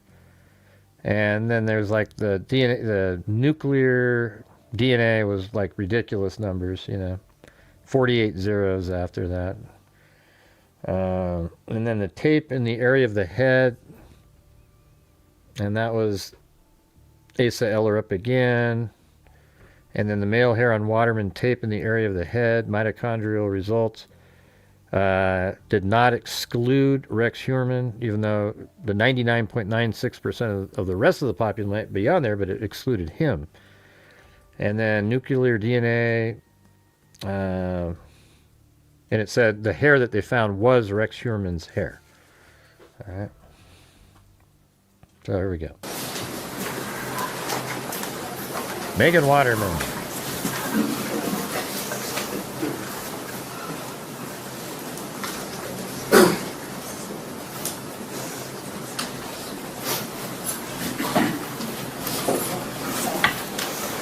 Your Honor, I stand before you as the aunt of Megan Waterman, who was loved dearly for her humor, strength, and devotion to her friends and family. I'm honored to be the voice of Megan Amelia Waterman. Megan was being prostituted by Akeem Cruz, a pimp who disguised himself as her boyfriend. And because of his trafficking of my niece, the prisoner who sits in this courtroom today was able to rob her of her life and rob those who loved her of a future with her.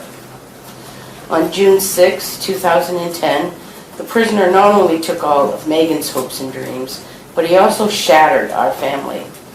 Megan left the Holiday Inn Express in Hauppauge, New York, to meet the predator who stole her from us. I'm certain my niece fought as hard as she possibly could to come back to her daughter, whom she loved with every fiber of her being. Her loss has caused immeasurable hardship for our family, medically, financially, emotionally, and this will not end when this day ends. My niece Megan was much more than a statistic, a headline, or a number in the horrific crimes committed by this prisoner. Megan was a mother, a daughter, niece, sister, and a vibrant young woman who dreamed of building a wonderful life for herself and her daughter. I have worked since 2010 seeking some form of justice for Megan's death, and today reflects the result of years of pain, perseverance, and hard work by many people. Some days are easier than others for me and my family, but we continue moving forward, hoping for the day when this kind of evil no longer exists in society.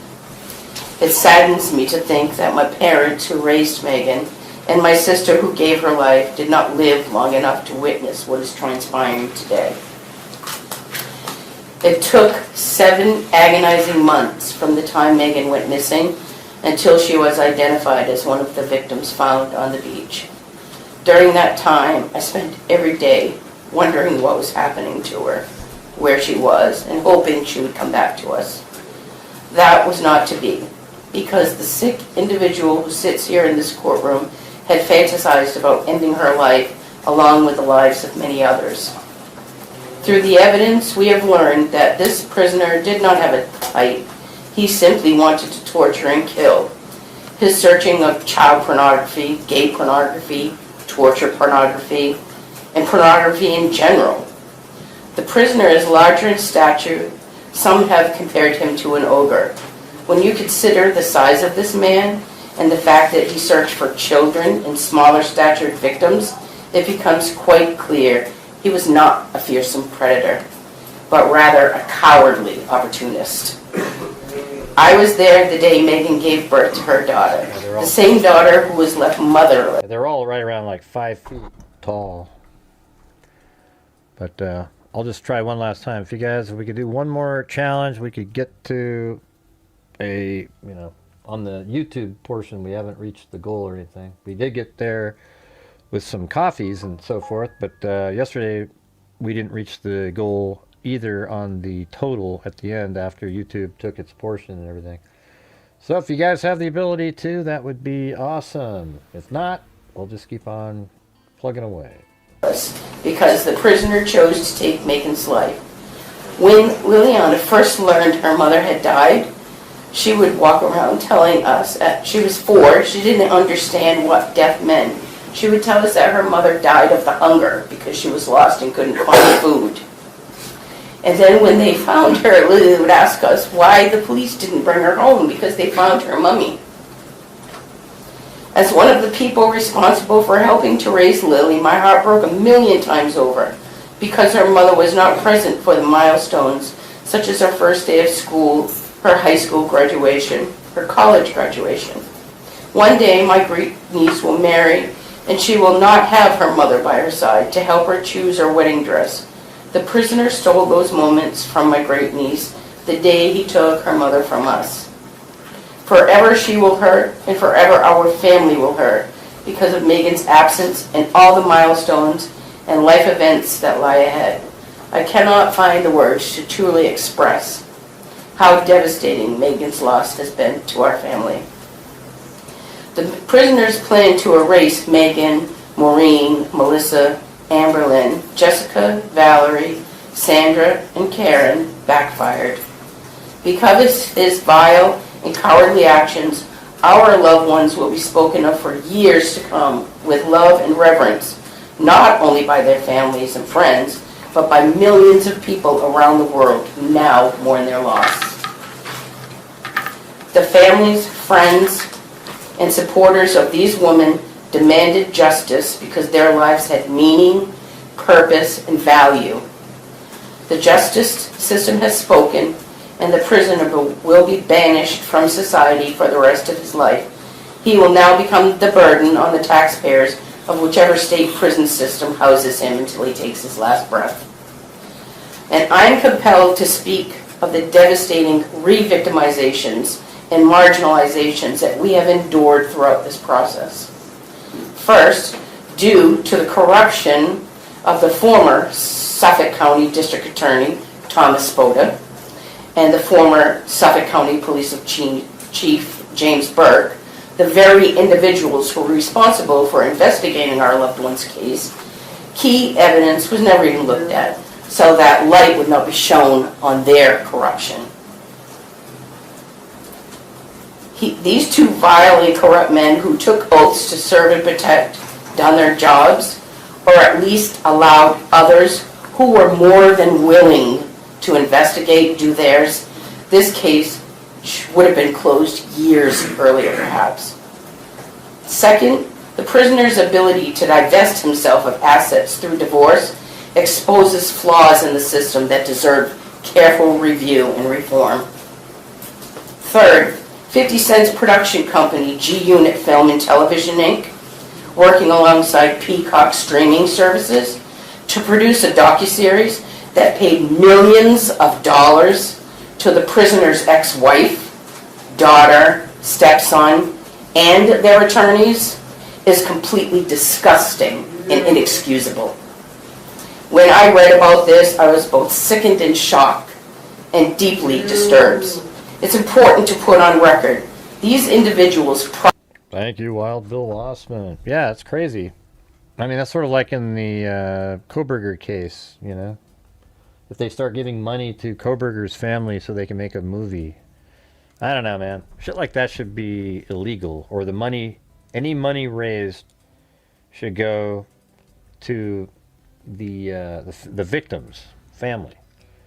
Although, I don't know, maybe you could make it so the family of the killer can get like 10%, because then they wouldn't do it otherwise, you know. And then that would be a way that the family could be compensated or something. I don't know. I don't know how to make that. It just, there's something not right about it, though, I can tell you that. Profited from the monstrous acts committed against our loved ones by the demon sitting in this courtroom. This is the kind of world we're living in. A demon tortures and kills our loved ones, and his family gets filthy rich off his crimes.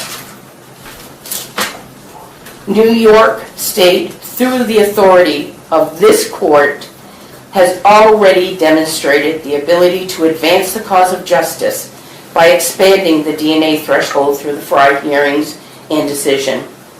A decision that provided renewed hope to victims, families, just as it provided hope to our families while seeking truth and accountability. Now New York has another opportunity to lead. For families like us, the pain of violent crime does not end with the arrest or conviction. We continue to witness individuals, associates, and third parties profit or attempt to profit from the notoriety surrounding these horrific acts through the sale of memorabilia, collectibles, and other items tied to infamous crimes and offenders. Existing Son of Sam protections were created to prevent criminals from benefiting for their crimes, yet loopholes remain that allow notoriety itself to be monetized. I implore members of the legislature to vote in favor of Bill A6730, which is currently before the legislature. This legislation is designed to close those loopholes and strengthen protections for victims and their loved ones. The bill is not about restricting books, documentaries, journalism, or public discussion. It's about ensuring that criminals and those connected to them cannot exploit tragedy for financial gain. Hey, thank you, Lisa, for gifting a membership. While families are left carrying a lifelong weight of loss. This is your opportunity to stand with victims, families, and support the meaningful advancement of Bill A6730. So future families do not have to endure the same pain and indignity that we have, and countless victims' families before us have suffered. Let us not forget Asian Doe. May he be identified soon, and may justice be brought for him and his family. Yeah, exactly. I've always said, I think that Asian male is one of Heuermann's victims, especially since he mentioned, like, what did he say, like Asian twink or something like that in one of his documents, you know, or one of his writings or searches that he made. And let us also not forget Shannon Gilbert, whose family still seeks justice for her death. Love is the most powerful force in the world. We will continue living our best lives while remembering and celebrating Megan, Maureen, Melissa, Amberlyn, Jessica, Valerie, Sandra, and Karen with love. Like the justice system, I too am banishing the prisoner from occupying any more space in my mind as this day comes to a close. Be gone, cowardly demon.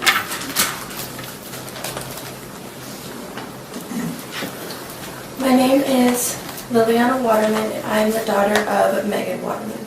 My mother went missing when I was... God, it's so crazy. You know, it's so great, though, too, that these victims all have these children that are, you know, so that she's continuing on in some way, you know. But it's just so amazing, it's so wild that each one of these victims has children. And maybe that's why they did what they did, because they needed to find a way to make money, you know, and they figured that was the best way to make money, I guess, to support their children, I guess. I was just 3 years old. Her body was not found until I was 4. She was taken from me during the most important years of my life. A little girl needs her mom. I never got the chance to know what it was like to be comforted by her after a bad day, to hear her advice, or to grow up with her guidance and love. I was not fully aware of the horrific details of what had happened until I was around 9 years old. How do you tell a child that her mom was brutally murdered? I remember sitting at home in 4th grade, scrolling online when I came across an article about her.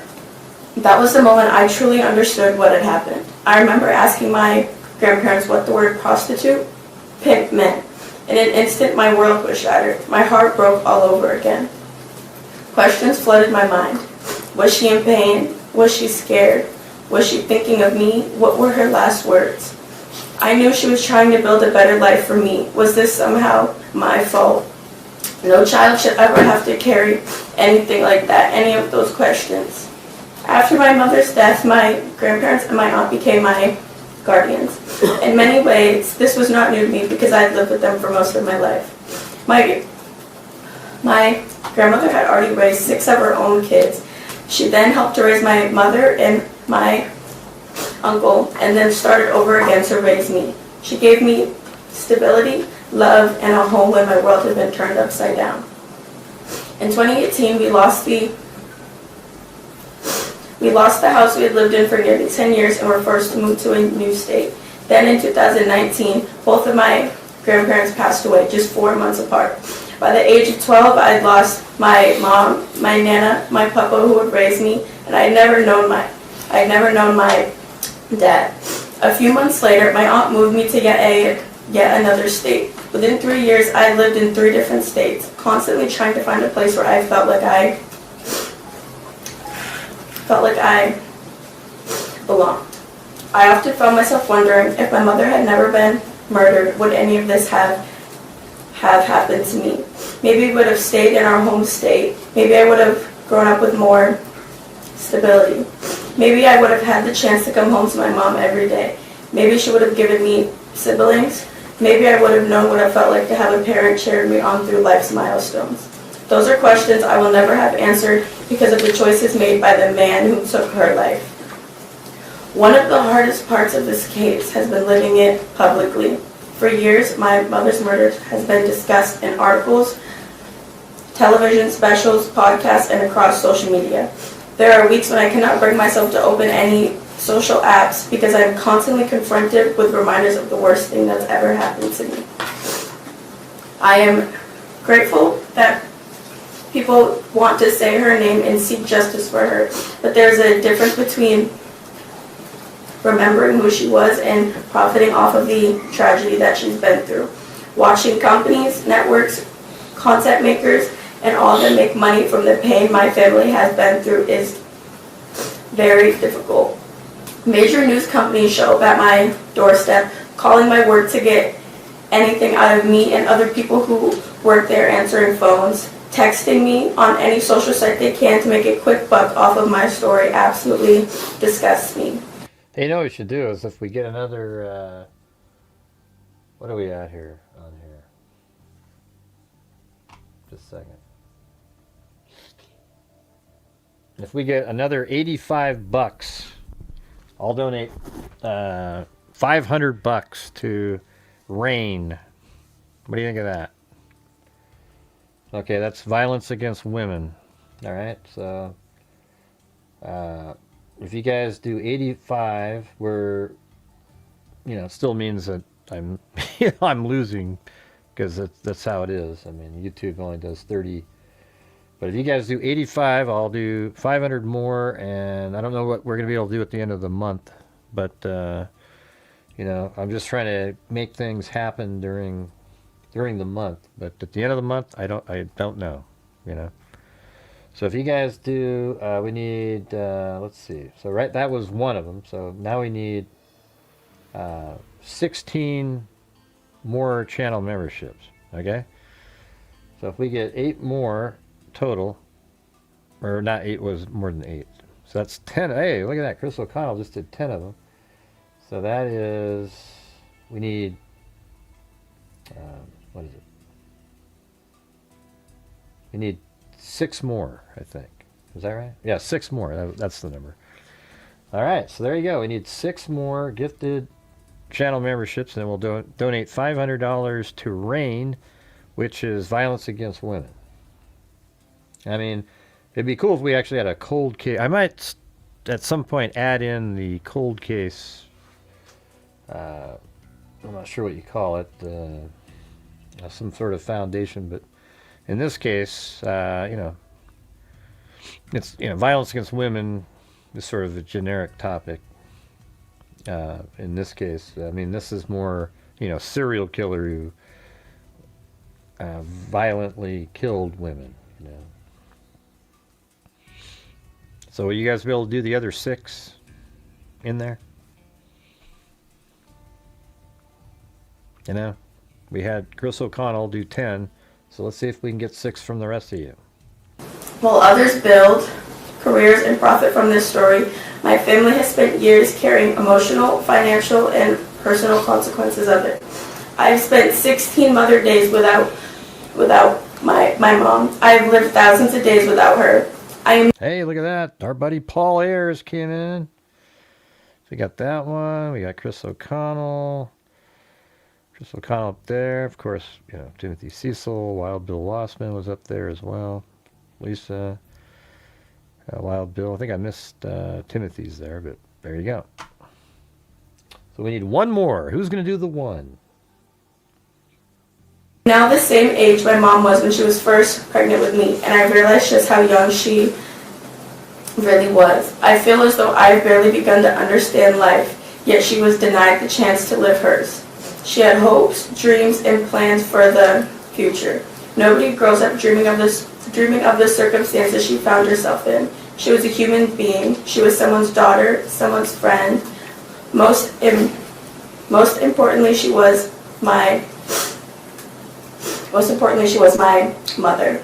Every milestone in my life has been marked by her absence. She wasn't there for my first day of school, graduations, achievements, heartbreaks, or the moments that shaped me into the person I am today. Every accomplishment comes with a reminder that I cannot call her and tell her anything about it. Rex Heuermann did not just take my mother's life, he stole an entire lifetime of memories that me and her never got to make. He took away birthdays, holidays, conversations, hugs, advice, and every future moment a mother and daughter should have shared. The damage he caused extends far beyond the day he made this crime. His actions changed the course of my life forever. They devastated my family, but they also shattered the lives of his own family, who now must live with the knowledge that they shared a home with a serial killer. He is calculated, manipulative, remorseless, and a heartless man. The pain he caused cannot be measured, and the lives he destroyed cannot be restored. He deserves to spend the rest of his life behind bars. For so many years, this case has been a weight I carried every single day, a burden of unanswered questions, grief, and a sense that justice has not been served. Constantly having to look over my shoulder, making sure nobody was following me or trying to see where I was heading to. Today's proceedings do not erase what happened, and they do not bring her back. Nothing ever will. But today brings accountability. Today brings a measure of justice. that has been decades in the making. While my mother was robbed of her future, I stand here to make sure her voice is heard. I will continue to live for her and spread the light that Rex Heuermann tried to take from her. My mother mattered. She was loved. She was more than a headline, more than a victim, more than a case number, and she deserves so much better.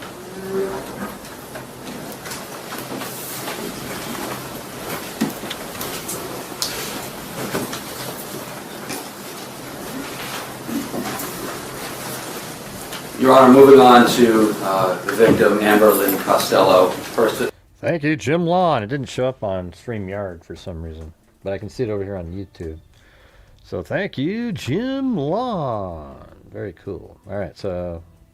First, Amber's friend, Mr. Bjorn Brodsky, wished to deliver an impact statement. That was delivered to Mr. Brown to the court earlier this week.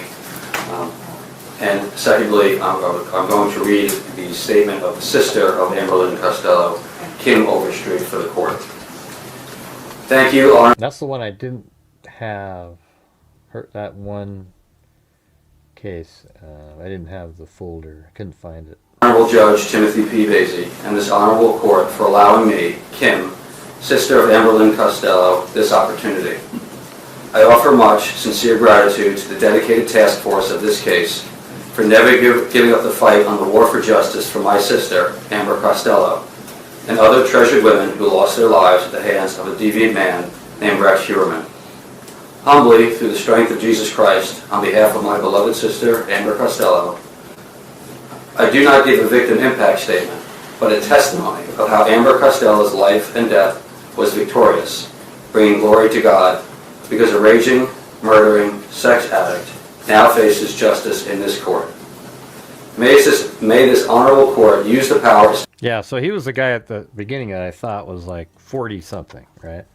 But turns out, I bet you he was just reading the 32-year-old's comment. Established by God Almighty to revenge Amber Costello and the other treasured women who lost their lives at the hands of Rex Heuermann. Before Amber Costello's death, she tricked Rex Heuermann in more ways than one. If it were not for my sister's street smarts, the task force united to catch the serial killer could still be on the hunt. Amber's quick thinking lit the match and ignited fits of rage in the egotistical, evil narcissist, Rex Heuermann.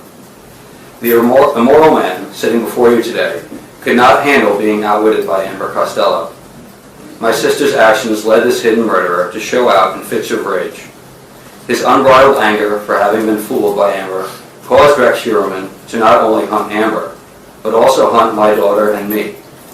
Although my daughter, myself, and countless others escaped Rex Heuermann's cold, calculated clutches, my sister, Amber Lynn Costello, paid the ultimate price. However, her sacrifice and soul brings victory to this courtroom because she has strength in Jesus Christ. Although the exact details of what happened to our treasured Amber after she said her last goodbye to friends as she climbed inside Rex Heuermann's avalanche, I know her blind faith in Jesus Christ.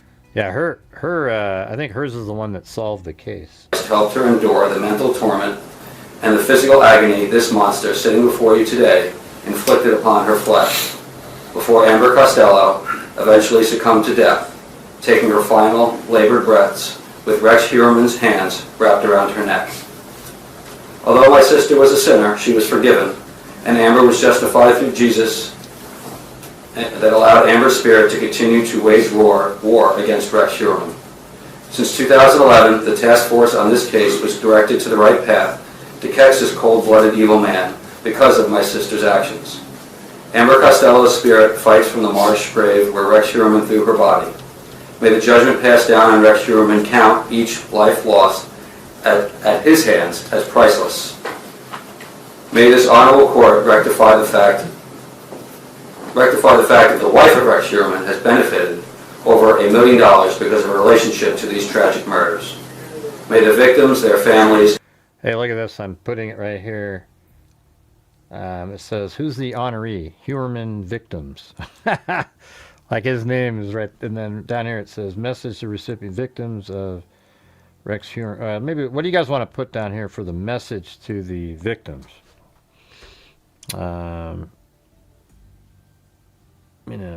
Here, I'll let the first one that types something in. What do you want the message to the recipients, which would just be the victims of Rex Heuermann? what would be the text? All right, go ahead. Who's going to do it?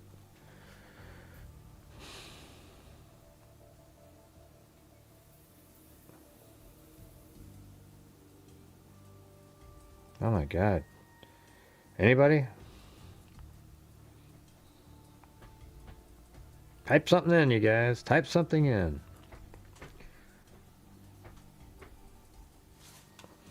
Okay, there you go. Lori said it was first.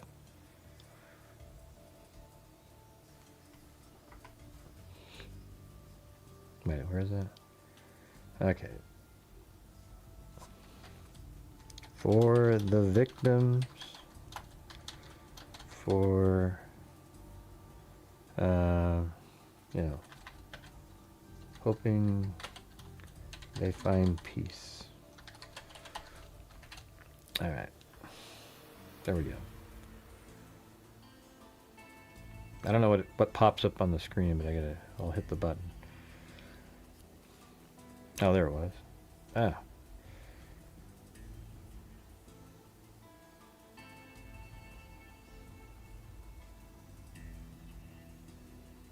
Why did it pop that up there?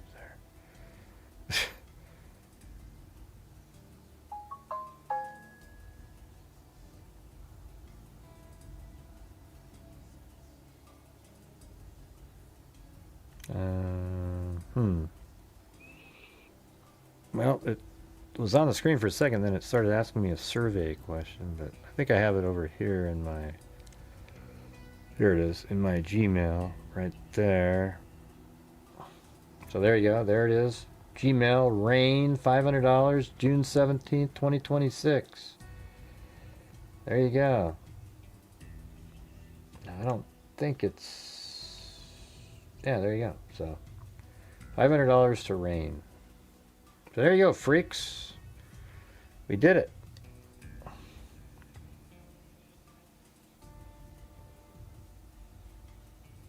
In our society, see that God Almighty ordained power and the punishment handed down for Amber Costello's killer, Rex Heuermann. Your Honor, before Mr. Lee gives the final statement on behalf of Sandra Castillo's family, I do wish the court to know that the two sons of Miss Karen Vergata, Paul and Eric Doherty, are here in present court today in support of themselves, of course, and all the other victims' families that are. All right, so hold on one second. I always have to do this before I forget.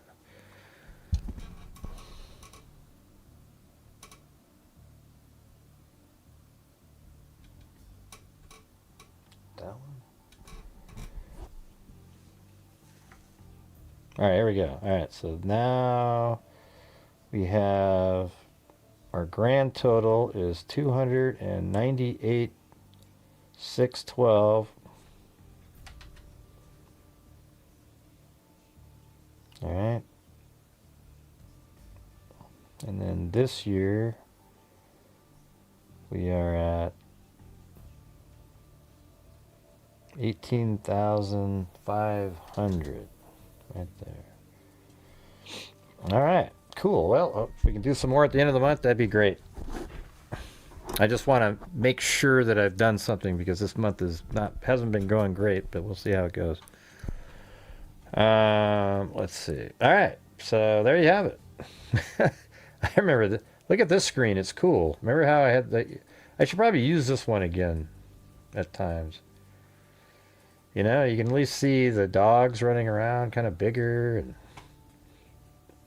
my dome.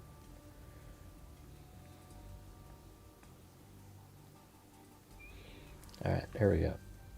Anyways, thanks you guys for making it happen.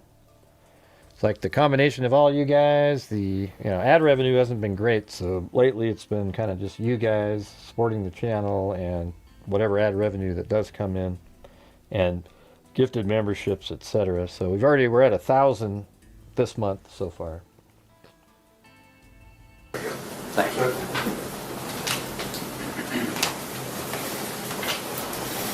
And thanks, Marty. This is the victim impact statement of Ruth Catherine Ramos. To the Honorable Judge Timothy P. Mazie. My name is Ruth Ramos, and I am the sister of Sandra Castillo. We thank Your Honor for allowing us alongside the... Now they're reading. I was like, what the? I was like, what are you talking about? So here's Sandra Castillo. That one was pretty interesting. That one was 1993, way before the other ones.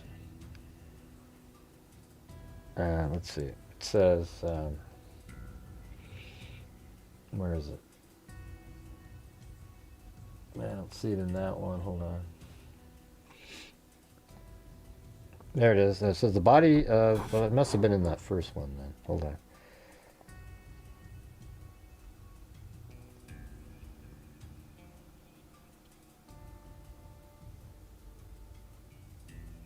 Oh, there it is. Yeah, so Suffolk County Police yesterday were investigating the death of a woman whose body was found by hunters in woods in Southampton. Police say 2 hunters found the partially clothed female in North Sea in the town of Southampton. The cause of death unknown, but police are calling it suspicious. Police say the victim is in her 20s and had been dead several days. The body had been taken to Suffolk County Medical Examiner's office to determine the cause of death.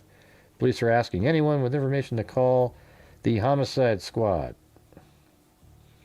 And then the next day, the body of a partly clothed woman found in Southampton Wood Saturday has been identified as that of Sandra Castilla, 28, or Castilla, 28, but police yesterday said they need help in finding her family and acquaintances to learn more about her. Police said Castilla's last known address was on Gates Avenue in Ridgewood, Queens, but that information was about a year old, and the people now living at that address said they didn't know Castilla.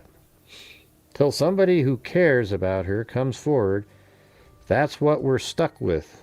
Detective Lieutenant John Gersich, commander of Suffolk Homicide Squad, said, "We don't have any recent address on her, nor do we have any information on where her family may be. We're obviously looking for someone who knows of her more recently to tell us a starting point." Castilla had been arrested last year for jumping a subway turnstile. Detectives matched her fingerprints with those found in the police records. She also used Cutella as a last name. So you got that, and then, let's see, then 1994, she's in there again. So cops see links in the deaths of 3 women. So this is interesting, right? So this says, the 3 women had certain similarities. All were white, around 5 feet tall. So again, these are all like human size, right? No more than 125 pounds, and all were murdered. Their nude bodies found in wooded areas within 3 months of each other. Yesterday, Suffolk Homicide Commander said they may have something else in common, their killer. The investigation was definitely linked to victims Colleen McNamee and Rita Tangredi Beinlich. Okay, so they thought that all 3 of those were, they said, definitely connected, right? And then you go to 1996, and then it says, parents offer reward for capture of killer. So here again, Colleen McNamee, Rita Tangredi Beinlich, and it says, Cronin said the murder of a 3rd white woman who was about 5 feet tall and weighed around 125 pounds was also connected, may also be connected, but police don't have the conclusive evidence that ties her death to the other 2 murders. The strangled nude body of Sandra Castilla, 28, who last known address was in Queens, was found November of 1993 in a wooded area in North Sea. Police and the McNamees, who announced their reward offers at Suffolk Police Headquarters in Yaphank. Okay, so they're still talking in 1996. And then we go to 2014. And this guy right here, Bitroff, he's a serial killer. Man charged in 1990 murders. He also said authorities were investigating whether Bitroff may have been responsible for the death of a 3rd woman, 28-year-old Sandra Castilla, because he actually murdered those other 2 women. All right, and so you got that one in 2014, and then 2024. Now it's DA manifesto, and it says, hair found decades ago at the wooded crime scenes where the remains of Sandra Castilla, I keep saying Castilla, and Jessica Taylor were found, also provided the Gilgo Beach Task Force with DNA that links Heuermann. So even in 1993, they had hair that linked, and I think in that case it was Heuermann's girlfriend at the time. It's pretty crazy. I mean, it's amazing. That's pretty amazing detective work, actually. It's pretty crazy. Yeah, so it turns out she was not a victim of Bitroff, but was a victim of Rex Heuermann. All right, so there you go. That's that, and then he's reading one of the family members. The other grieving families to address the court today regarding the profound impact the loss of mothers. Yeah, but that was Bitroff also that liked small, because they were both 5 feet tall, but Heuermann, like every one of his victims, was right around 5 feet too. Daughters and sisters has had on our lives. Receiving the news about my sister and the manner in which she was discovered is a level of devastation from which we will never fully recover. Today is a deeply meaningful and long-awaited day, not only for Sandra's family, but for the other victims' families.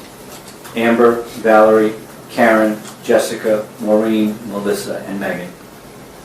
It was always my hope that the person responsible for destroying our family and the families of so many would someday be held fully accountable, and that day is here. While justice cannot bring Amber, Valerie, Karen, Jessica, Maureen, Melissa, Megan, and Sandra back, it ensures they are no longer forgotten and brings our families peace, knowing that the person responsible for our irreversible pain can never harm anyone else. We had feared this day would never happen. However, the Suffolk County District Attorney's Office proved us wrong.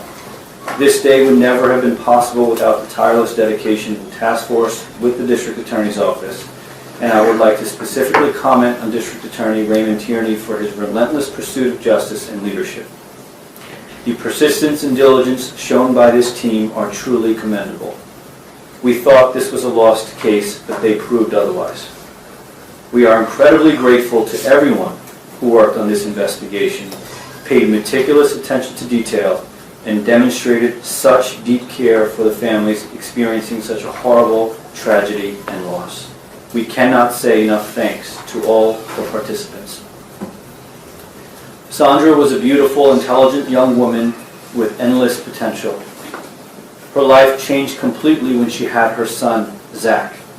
He was the center of her world, and Sandra cherished every moment of being a mother. While our lives were permanently altered that day, the greatest loss was one experienced by Zach. Losing his mother at such a young age is an unimaginable hardship that has robbed him of her guidance and her love, and one that no child should ever have to endure. Zach grew up never knowing her, and the loss has had an irreversible impact on his life and has caused significant emotional distress throughout his life. As this long journey to find justice for Sandra, Amber, Valerie, Karen, Jessica, Maureen, Melissa, and Megan comes to a close, my heart is with all the families, and it is my deepest hope that their loved ones will find peace and will honor their lives by living their best lives. And may the children left behind carry on a beautiful legacy of their mothers. Respectfully submitted, Ruth Ramos. Your Honor, that concludes the victim impact portion of these proceedings. At this time, with the court's permission, I will turn it over to the District Attorney. Tim. I wonder if he gives a breakdown or something here. I remember this guy. Thank you, Your Honor. I knew the victim impact portion of the sentencing would be impactful, but that was spectacularly impactful. And I want to thank the victims not only for their words in the courtroom, but I also want to thank them for their support of us, the District Attorney's Office, the task force in this case, and their loved ones right from the very beginning. They're truly extraordinary people. And I want to thank the court as well, Your Honor, for the many courtesies that you extended both to myself and Mr. Brown and his team. So thank you very much for that, Your Honor, and thank you to your staff and the court officers as well.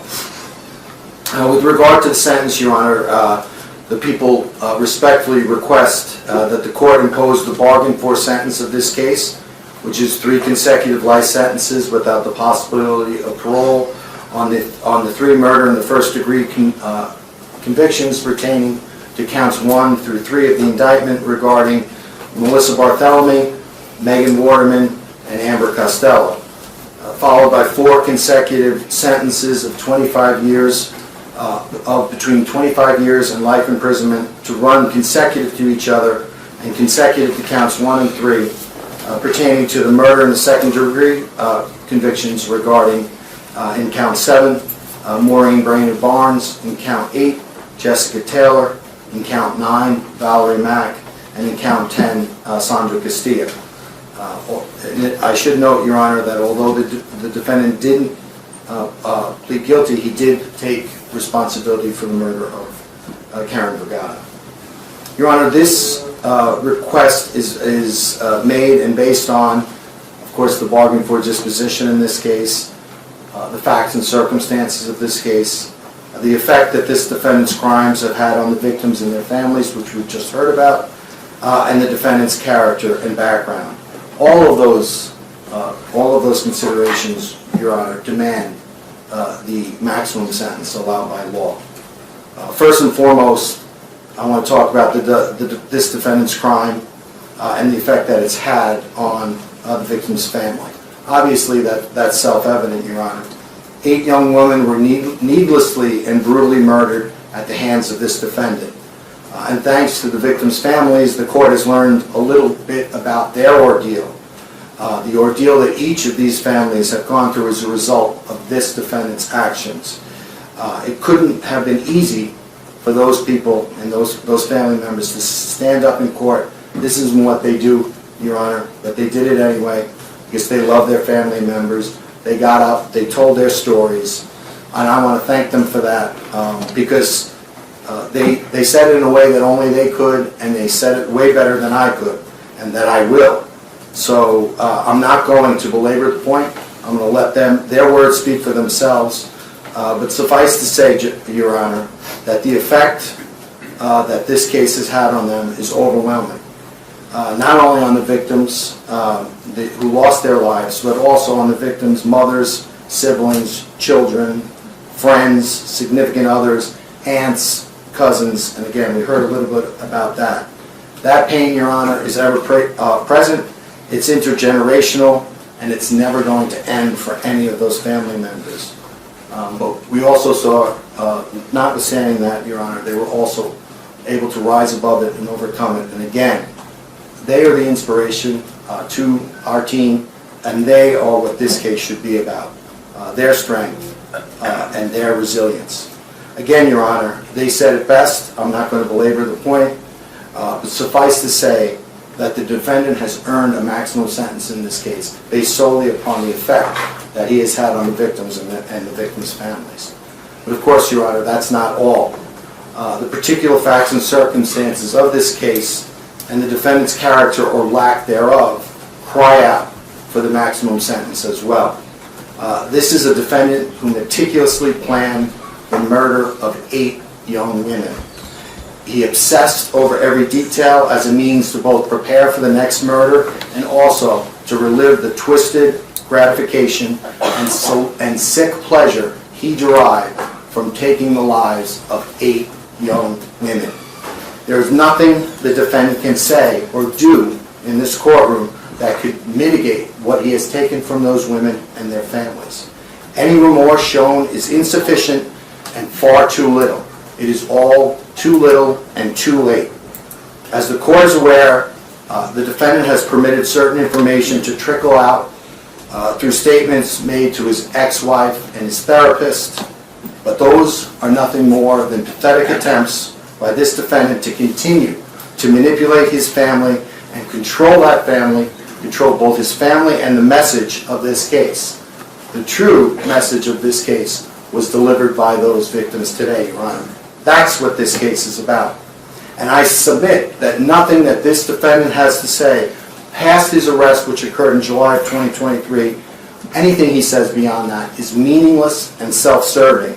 It's meant merely to deflect from his own guilty actions. I have no doubt that this defendant is very sorry, Your Honor. He is sorry.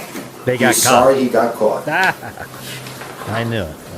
What is important, Your Honor, is the statements made by this defendant prior to his arrest, and the actions taken by his defendant prior to that arrest as well, because those things reveal what this defendant is truly about.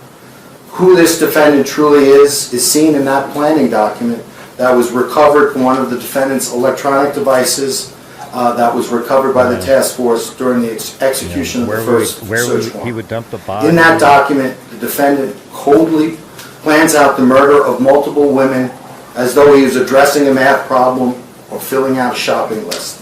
Absent from that document is any regard for, or concern for the humanity of those women and the lives he took.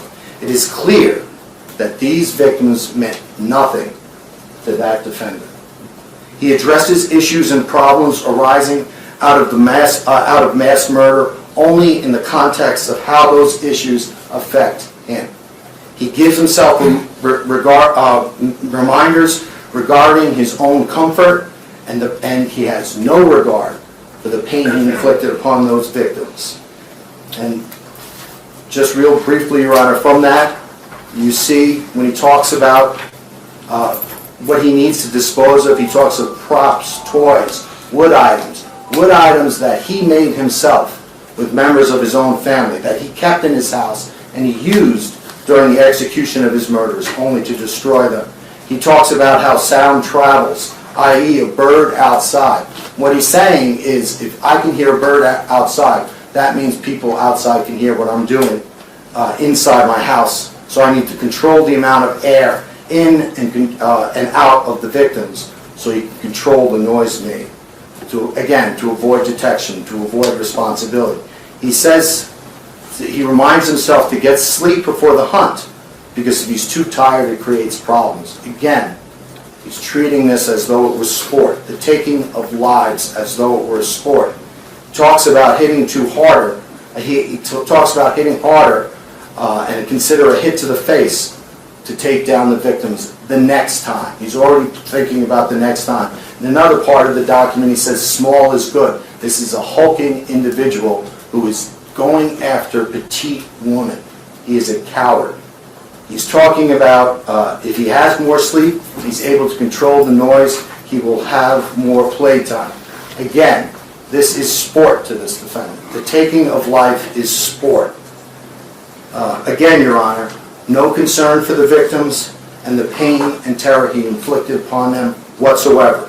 He lures these victims to his home, murders them, and disposes of them in the same house he lives with his wife and 2 children. The same house his ex-wife still lives in. And then he joins that same family on a nice vacation that he only planned so that he could be alone with those victims in the first place. That, Your Honor, is who this defendant is. This defendant is also someone who continually purchased burner phones and created fictitious email addresses to use with those phones. He thought those email addresses and burner phones could not be traced back to him. He was wrong, Your Honor. Throughout the investigation, we saw that this defendant continued to use those burner phones up until the time he was arrested. In fact, on the day of his arrest, we recovered 2 such burner phones from his possession. We were able to trace those burner phones as far back as 2007. So at least as far back as between 2007 and 2023, he was using these burner phones. And what did he use those burner phones for? To patronize sex workers and commit murder. He had separate phones in which he contacted hundreds of sex workers. Once someone was marked for death, the defendant also had 4 separate burner phones he used exclusively to lure and kill the Gilgo 4, Maureen Brainerd Barnes, Melissa Bartholomew, Amber Costello, and Megan Waterman. We were able to trace the defendant's patronization of sex workers all the way back to 1993, from 1993 to the day of his arrest. That, Your Honor, is who this defendant is. What else did the defendant use the burner phones for? Fictitious email accounts used to make Google searches and access websites. The defendant thought these accounts couldn't be traced. The defendant was wrong.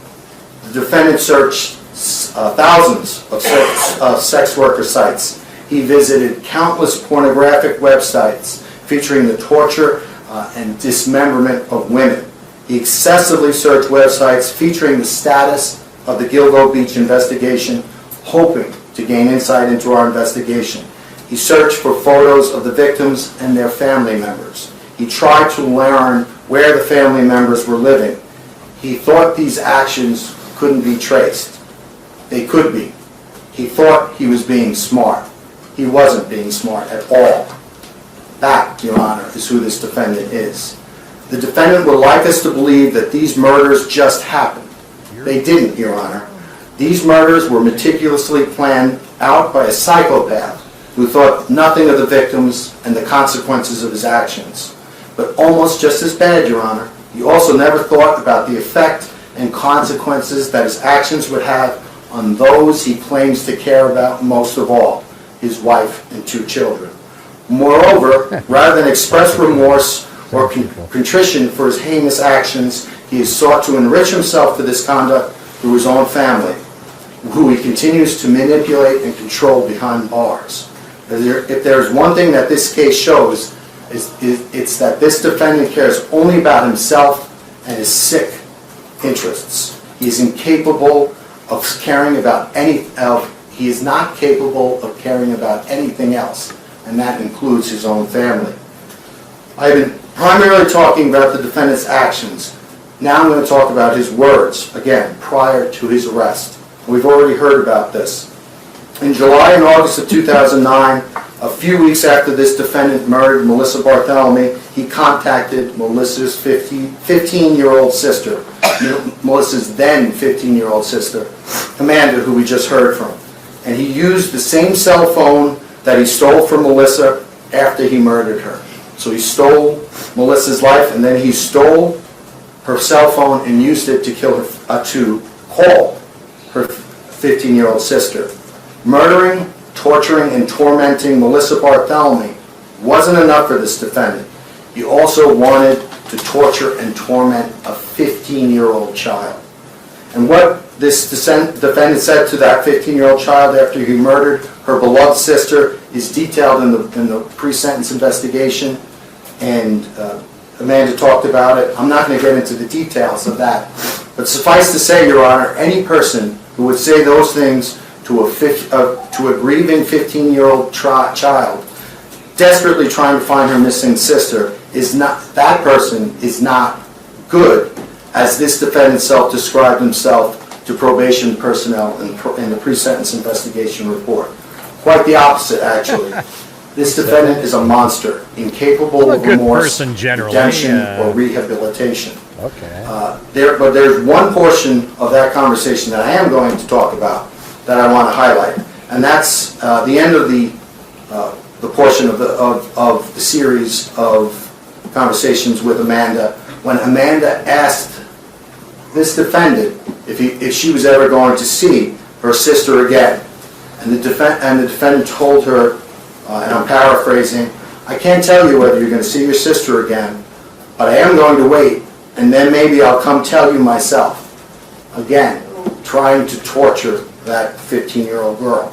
And that, Your Honor, is all you really need to know about this defendant and who he is. He's smug, confident, not nearly as smart as he thinks he is. He delights in terrorizing others. He's always obsessed with himself and his own desires, and he cares nothing about the consequences of his own actions or the effect those consequences have on other people, including his own family members.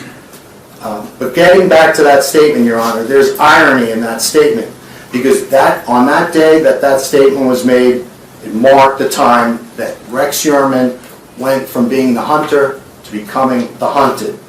The defendant never got the opportunity to come and look for Amanda and the other victim's family members like he tried to do in his internet searches. In fact, it was Amanda and the other families and their loved ones who stayed strong, stuck together, and came looking for the defendant. And on July 13, 2023, when the task force came knocking on the defendant's door, it was his turn to be tormented and terrified. And he's tormented and terrified because of what he did and because who he is. And it was his own arrogance, overconfidence, and missteps that led the task force directly to his door. So now, Your Honor, for the first time, this defendant stands before this court as the person he really is, a remorseless and sadistic serial killer who only cares about himself. Accordingly, Your Honor, we ask that the court deliver the only sentence that this defendant deserves, the only just sentence in this case based on the facts and circumstances, which is the maximum sentence allowed under New York State law. Thank you, Your Honor. Thank you, Mr. Tanner. All right, here we go. Here we go. Here comes the judge. Mr. Brown, you wish to be heard? Thank you. Yes, thank you, Your Honor. Thank you, Mr. Tanner. I just wanted to, can I briefly address the family? Of course. Thank you. Folks, I've never spoken to you over the last 3 years. I am sorry for your loss. As Mr. Tierney indicated, you folks are the reason why this case has come to this point. Your dedication, devotion, and insistence on making sure that this investigation came to this point is why we're here today. I've never met your sister, your daughter, your mother, your cousin, your friend, but I've been researching and studying this case day in, day out for the last 3 years. So even though I've never met them, I honestly feel like I know them. And I've obviously listened to what you had to say today.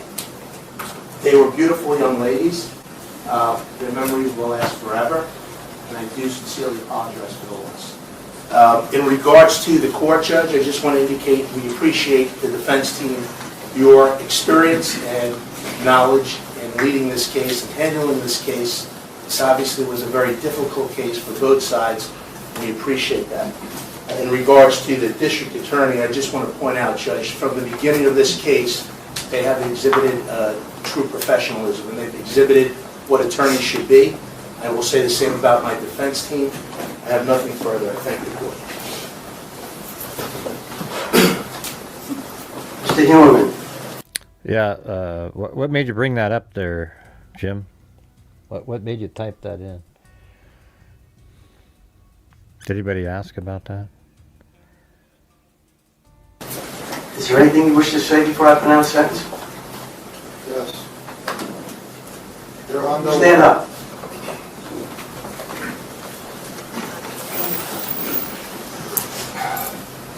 There are no words I can say. I am responsible for what was said in this room today. The words I would say have no meaning, and I'm going to leave it there at this time. Speak up.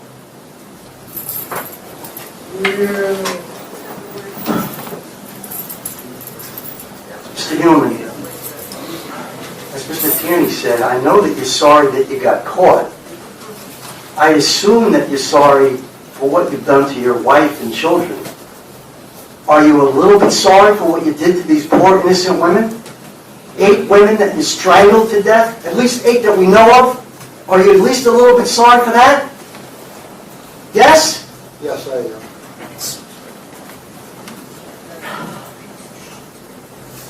You know what? You've been described as a very big man. But you're a disgusting and despicable small man, if you're a man at all. And you're a coward.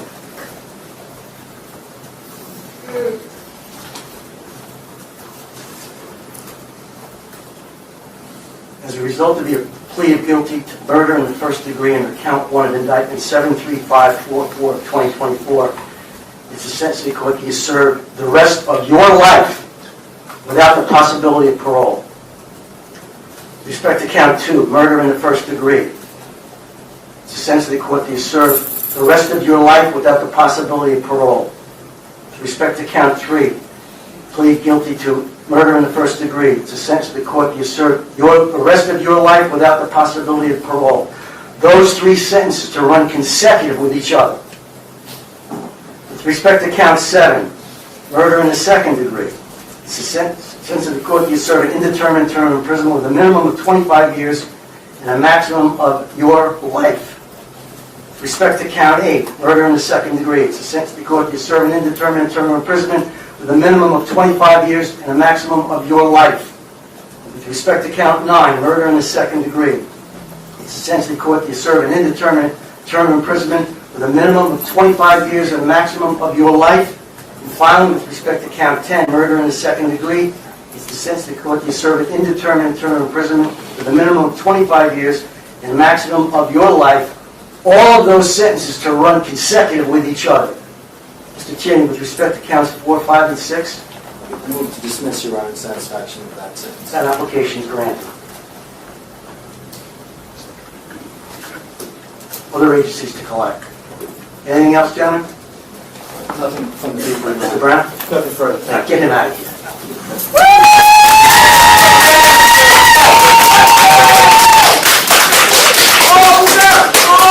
Stay seated.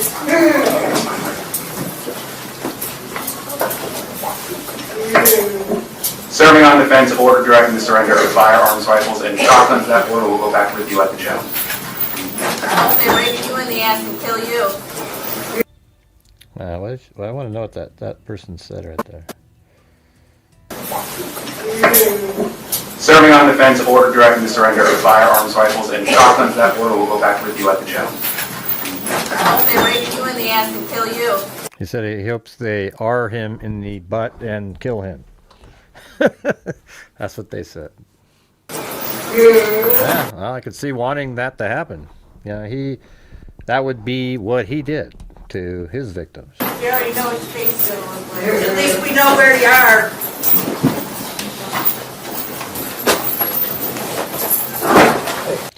Crazy, man! Wow, man. At least it's all over. The families now can, begin to heal a little bit. Because that's how long it takes for all of that. I mean, we're talking about 19 years. For some of them, much longer for the family of the thing is Valerie Mack and Jessica Taylor were 2000 and 2003, but nobody knew where they were. I mean, they had their body parts, but they weren't identified. And then Sandra Castilla, she was 1993, and she was identified. So at least the family had that part of the equation. And probably for years thought Bitroff was the killer, but it turns out it was Rex Heuermann. So, crazy. Yeah. I don't know if you guys would be interested really quick, though, since this one is over. Somebody sent me something really fast. If you guys want to take a look at it together. Just a second. It's this other case right now. Hold on. Let me move this.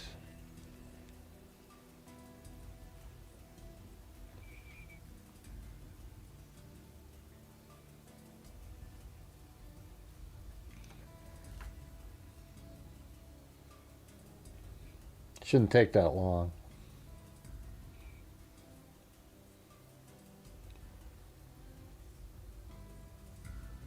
Yeah, there's this woman named Elena Moore right here. And it says that police in Lexington, South Carolina are searching for a missing woman last seen at Planet Fitness. She's been found, but I'm just saying this is how it went. Elena Catherine Moore, 39, was reported missing Friday. Moore was last seen signing in at Planet Fitness on Thursday at 6:40 p.m., and investigators say she walked away from the gym towards a wooded area behind a nearby Lowe's store. Okay, and it says police searched the area by drone but did not locate her. Investigators do not know if she has a vehicle or access to her cell phone. Moore is 5'7". She was last seen wearing, and about 120 pounds, wearing an olive green zip-up hoodie and black athletic pants. All right, and that's a picture of her right there in, I guess, that Planet Fitness. And what was the name of that store? Lowe's. They found her. I'm trying to figure out where. 'Cause I was putting stuff together on the side while listening. There it is. Yeah, so Lowe's. Okay. So what area behind Lowe's? So she went back that way, or that doesn't make any sense. Or maybe they saw her turning to the right here. Okay, but here's Lowe's. And then we have, let's go to this one now, right here. So it says, body found amid search for missing Lexington woman Elena Moore. So this is interesting. In a press conference late Wednesday afternoon, we'll play that in a second, Lexington Police Chief Terrence Green said clothing on the body matches the description of what Moore was last seen wearing. Green said Lexington County Coroner Margaret Fisher will make the final identification. Fisher confirmed the body of a female matching the clothing description of Moore had been found and said no cause of death has been determined. An autopsy will be scheduled in the coming days. On Wednesday afternoon, Lexington police officers searched wooded areas near 455 Old Cherokee Road after receiving a tip, according to Green, the person named Green, around 2:48 p.m. And it says Green. And then around 2:48 p.m., police discovered the body, according to Green. So they got a tip to go to 455 Old Cherokee Road, and then at 2:48 they found a body probably right there. And it says the search came as investigators continued working to locate 39-year-old who was reported missing on Friday. Who gave her that tip? Or maybe it's just somebody that saw a body. Police said recently obtained surveillance footage showed Moore walking through the Publix parking lot at 100 Old Cherokee Road on the night of June 11th. According to investigators, the video captured Moore walking in the direction of Old Cherokee Road at 9:17 p.m. Moore was wearing the same olive green zip-up hoodie and black athletic pants she had been seen wearing earlier that evening after leaving Planet Fitness on Whiteford Way. Man, what time was that, though? What time was she at Planet Fitness? Because it's kind of interesting. Like, here's Planet Fitness, you guys. So look at this. Yeah, you don't have to fill me in, Whiskey. I got it figured out. Here's Planet Fitness right here. See that? And then right here is Lowe's. So apparently, after leaving there, she kind of walks by Lowe's, and they thought maybe, and I bet you she turned, but then went this way, because she's walking here in front of, I don't know if they count, the back of that they wouldn't count. This is the Publix Pharmacy, whatever the hell you call it. Right there, and they mentioned that.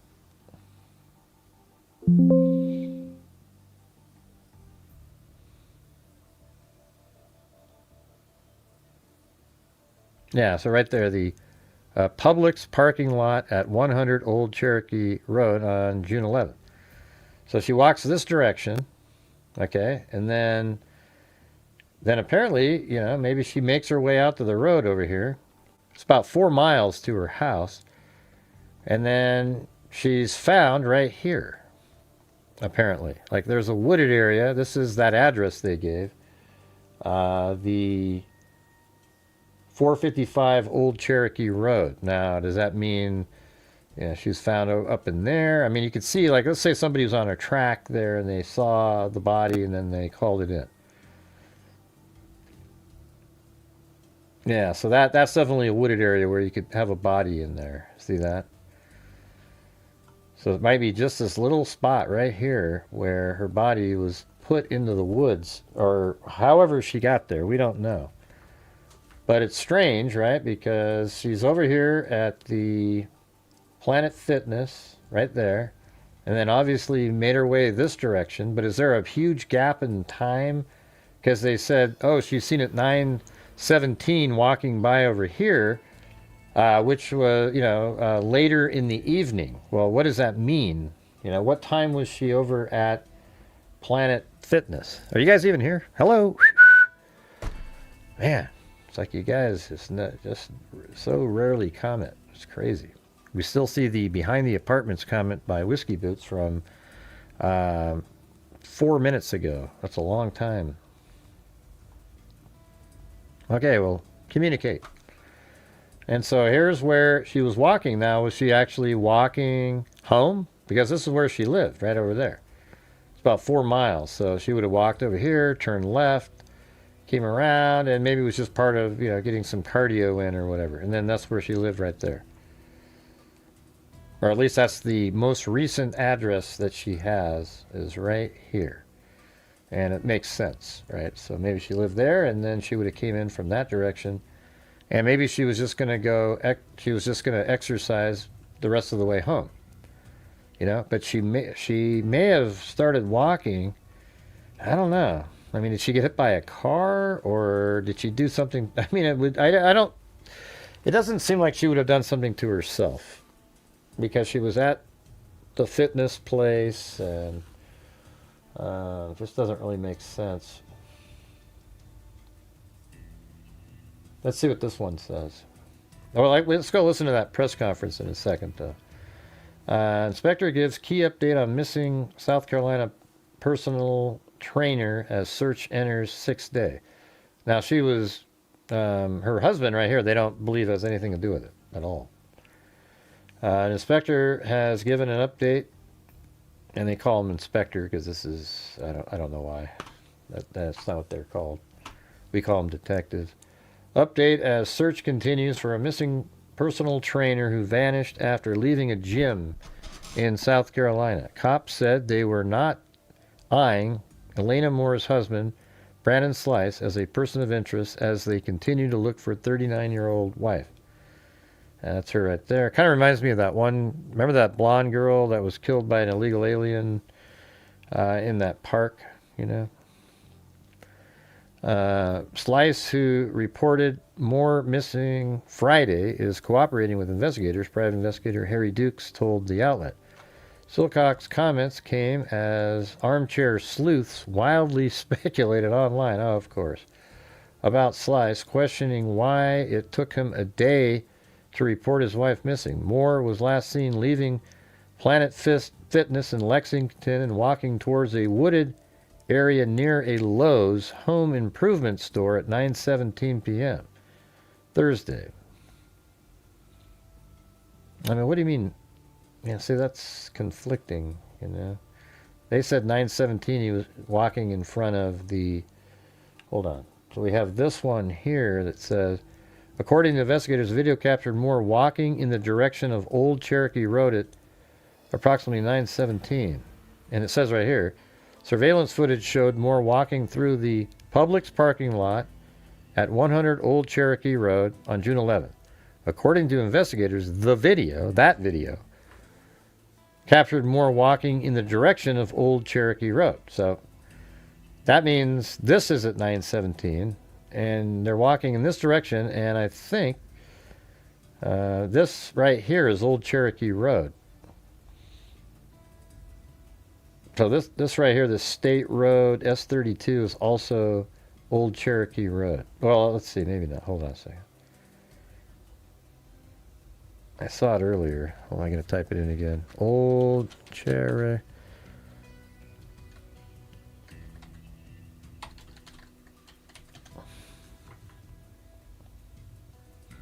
Okay, so this road right here comes around. There's Old Cherokee Road, Old Cherokee Road.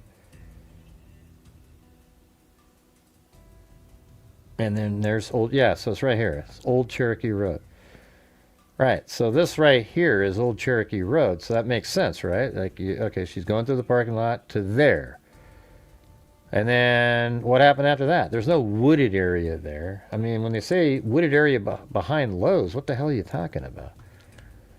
I mean, you think whack here? What does that have to do with anything? You know, she's over at Planet Fitness, walks this direction. I just don't understand the Lowe's. It doesn't even really matter, right? Because at 9:17, she's over here. But if there's like 2 or 3 hours missing, then maybe there is something significant that she did between that time and 9:17. Isn't that weird? Yeah, Rachel Moran, that's right. Or Morin. Moore had signed into a gym at around 6:40. Okay, so now we got a time there. And was last seen on surveillance footage wearing the same outfit she had on at the gym. So she signed in at 6:40. So, you know, maybe you're there for, I mean, I don't know, a couple hours maybe, or...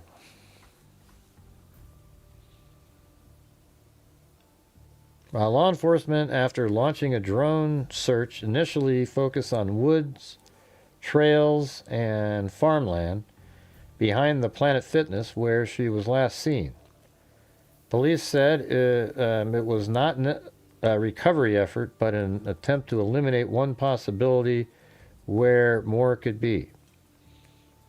I mean, you could see somebody, you know, probably, you know, she could be easily a target, just like Rachel Morin.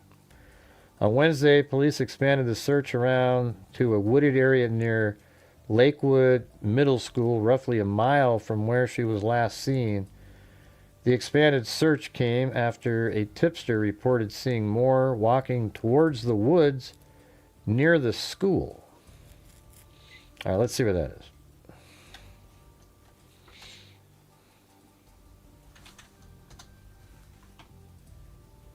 Oh, yeah.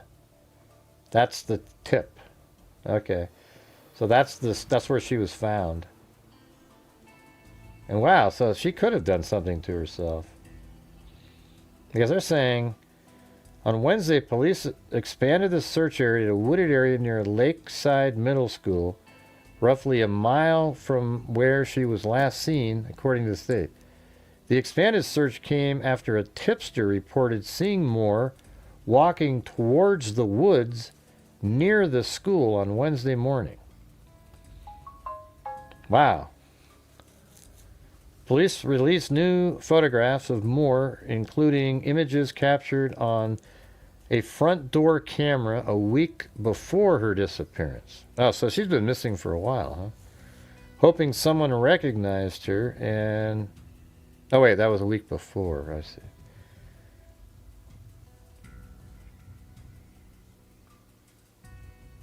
Anybody, what day was it that she... Anybody know the date? When did she actually go missing? That's the time. Oh, Thursday. So this is last week. Thursday, right?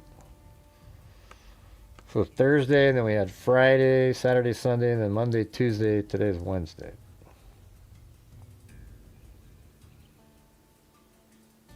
She's 5'7", 120 pounds. Police didn't immediately return a call on Wednesday. All right. So let's go back to that previous one. Is it this one or... So there she is there. I'd like to know what time she left this place. But man, she just seems kind of normal, right? I don't know. Man, that'd be weird if she was like hooking up with somebody or... I don't know. Just let me know when y'all ready. Okay, it's going to have weird audio. It's only 2 minutes. Good afternoon. I'm Chief Green with the Lexington Police Department. I'm along here with Lexington County Sheriff Jay Kuhn, and we just want to brief y'all on the happenings of the day. So today, the Lexington Police Department received a tip that our missing person, Elena Moore, was seen in the area on June 11, 2026 between 4 and 6 p.m. Today, law enforcement and fire personnel began searching the area around 1:30 p.m. At approximately 2:48 p.m., we found an identified body that fits the clothing description of our missing person. We are still waiting on the coroner to identify her. We have asked the South Carolina Law Enforcement Division to investigate this death investigation. We want to thank the Lexington County Sheriff's Department, Lexington County Fire, Lexington County EMS, Lexington County Dispatch, South Carolina Probation Parole, South Carolina Department of Natural Resources, South Carolina Highway Patrol, and the Lexington County Coroner's Office, along with SLED, who will be investigating this case. Again, this is an active investigation. We also want to thank you guys, the media. You guys put this case out there, and that's how we received this tip in order to find this unidentified body. Thank you. More questions? Due to it being an active investigation, we cannot talk about the death investigation that's SLED, and I want to trample on their investigation. Okay? Any other questions before that? Was her vehicle found separately? Oh, her vehicle was never found. The vehicle was always with the husband. Yeah, probably good. Chris O'Connor. Any foul play suspected? Again, it's an active investigation, and we are having SLED investigate that. Do you know at this time how she got to the CVS in the first place if she didn't have a card? No, we don't have that information. She could have just walked there. She had the same like green outfit on that was. Is the similar information we saw that we put out, similar clothing description? And around what time did you find the body? Around approximately 2:48 p.m. today, we instructed of a tip in the North Lake, Old Cherokee area. That's where we received the tip that she was in the area on June 11th. How did they get a tip that late? You know, it almost seems like somebody, like 6 days later you go, oh yeah, I remember seeing somebody walk. I don't know, man. It seems like you would have called earlier. I feel like the person who called knows exactly why she was there or something. I mean, it just seems kind of bizarre that like 5 days later you go, oh yeah, I saw somebody walking in the school parking lot somewhere. I don't know. All right. I don't know. Wouldn't you have thought about that days ago? And now I guess we don't really know. This school might have that same address. So it could be anywhere around, it's not this spot right here, I would imagine. It's probably like somebody was probably running and then maybe saw her. We don't know where on this property. I think the school address is that, let's see. Yeah, 455 Cherokee Road. So this whole property is that. So it isn't just this little part on the edge here. So it's interesting. All right. Well, there you go. Pretty weird. I guess we're going to have to figure out what the cause of death is. I mean, it's sort of hard to believe that she would do something to herself because, why would you go work out? Go work out and then looks like she was just kind of on her way home, really. I mean, if you look at it, she's here, and then walking this direction and makes her way to there. And then this is where she ends up going and she's found dead over here somewhere. However, if she continued walking up there, then she'd make it home. So, I don't know.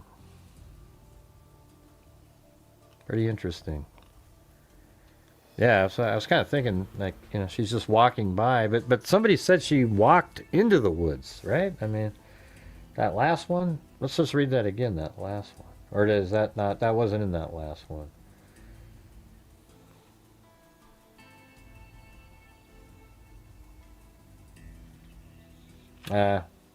Forget it. I'm tired.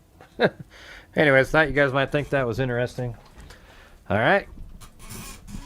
Thank you. All right. Thanks, everybody, for being here tonight. And thank you to Timothy Cecil, T-Girl, Michelle, Lori Bach, Shake My Head, Okay, there we go. These are the ones I just said.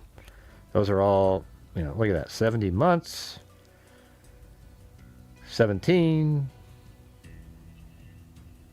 1. Then we have T-Girl. And thank you guys for staying members. T-Girl, Michelle, Wild Bill Wassman, Alley Kick, Timothy Cecil, Wild Bill Wassman, Haley, Lori Bach, Shake My Head, Alley Cake, Wild Bill Wassman, Elena, 4 months of complete hell, Wild Bill Wassman, Timothy Cecil, Chris O'Connell, and then Chris O'Connell again get to 10, and then we had Karen, Alley Cake, then Chris O'Connell get to 5, then Karen did 1777, then Haley, Wild Bill Wassman, Alley Cake, Karen, Michelle, Karen, Lisa again, Wild Bill Wassman, Lisa, Timothy Cecil, Chris O'Connell, and then Chris O'Connell, then we decided to go for, donate $500 total. Then Chris O'Connell gets to 10, Paul Ayers did 5, and then Jim Lawn, and can't forget Marty's Bar and Grill for the coffees, and then also Lisa Valenzuela for a coffee. All right. Awesome. So we did give $500 to Rain tonight, which puts us up to $1,000 out this month so far, which is pretty cool.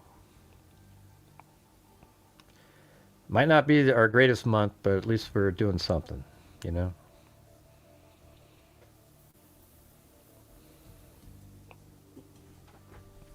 Yeah, maybe tomorrow. If you guys see something, I'd like to have a better timeline. I just kind of found out about this while I was doing the show and I kind of on the side put it together, the map, and that kind of thing, and it seems pretty interesting. Yeah, hey, thanks, Chris O'Connell. Great show tonight, Greg. Glad we could donate tonight. Yeah, it was cool. Yeah, so, I know some of you have donated, there might be months where some of the people who support my channel more than others, that we don't even, we may donate somewhere around the same amount that those people, and that's because, if you have a month where you're only bringing $7,000 total dollars, let's say, well, it's hard to donate even any, if you donated $500, it'd be a lot, because there's a certain number where you have to have just to be making an income to survive as a channel, right? So I try to do something just to make sure, lock something in as we're going.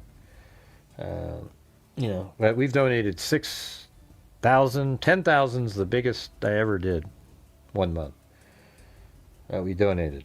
Done six a few different times. Last month, but lately it's just going down because we're not doing as well. We're getting attacked by the trolls over and over and over again. They don't want to, I don't know what it is. They just don't like what we do over here. They don't like me, and it's crazy. It's crazy times. Who the hell knows? But thank you guys. Thanks, mods, for getting rid of the trash when they come in. And thank you guys for everybody who's supporting the channel. It allows us to do the amount that we do anyways, okay? So one of these days we're going to get to 300,000. It might not be this month, just based on how things are going. But we'll be closer, I would think. But let's just see how the rest of the month goes. It's just every night seems to be kind of a struggle because there's no big cases where, my channel might stand out or anything. Everybody, during the slow times, it seems like people gravitate towards the news people, the ones that do, come from the news areas, and they just get, just check in over there. But whenever there's big cases and I start making the videos that I do with the 3D stuff and models, and that's when we do better. All right. Awesome. Well, thanks, everybody. Really appreciate it. And thank you for those who donated extras tonight. Always got to throw out to, Chris O'Connell and Marty, and Wild Bill Wassman's always helping support the channel, Alley Cake, etc., etc., etc. But, and everybody else who supported the channel, I really appreciate it. And we'll see you guys tomorrow. But who the hell knows what tomorrow... And by the way, this isn't a bow tie. I don't know what the hell these guys, when they made the Oregon State shirt, they just... It looks stupid. All right, thanks, everybody. See you guys later. And as I always say, until next time, be safe out there.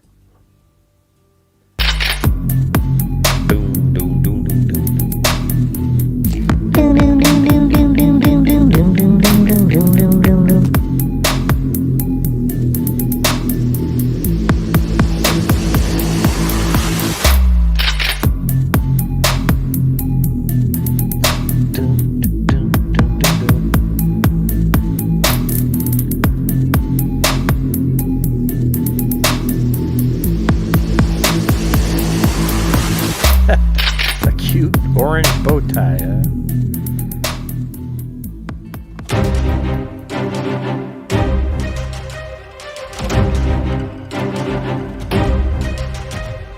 Thank you for watching Gray Hughes Investigates on YouTube, where we cover true crime using logic, reason, and common sense. Thank you all very much for watching, and as I always say, until next time, be safe out there.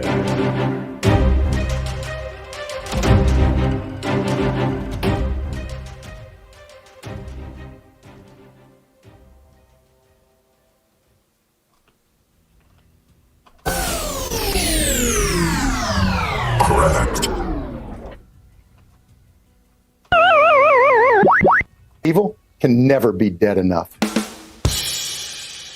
And some of you make shit up.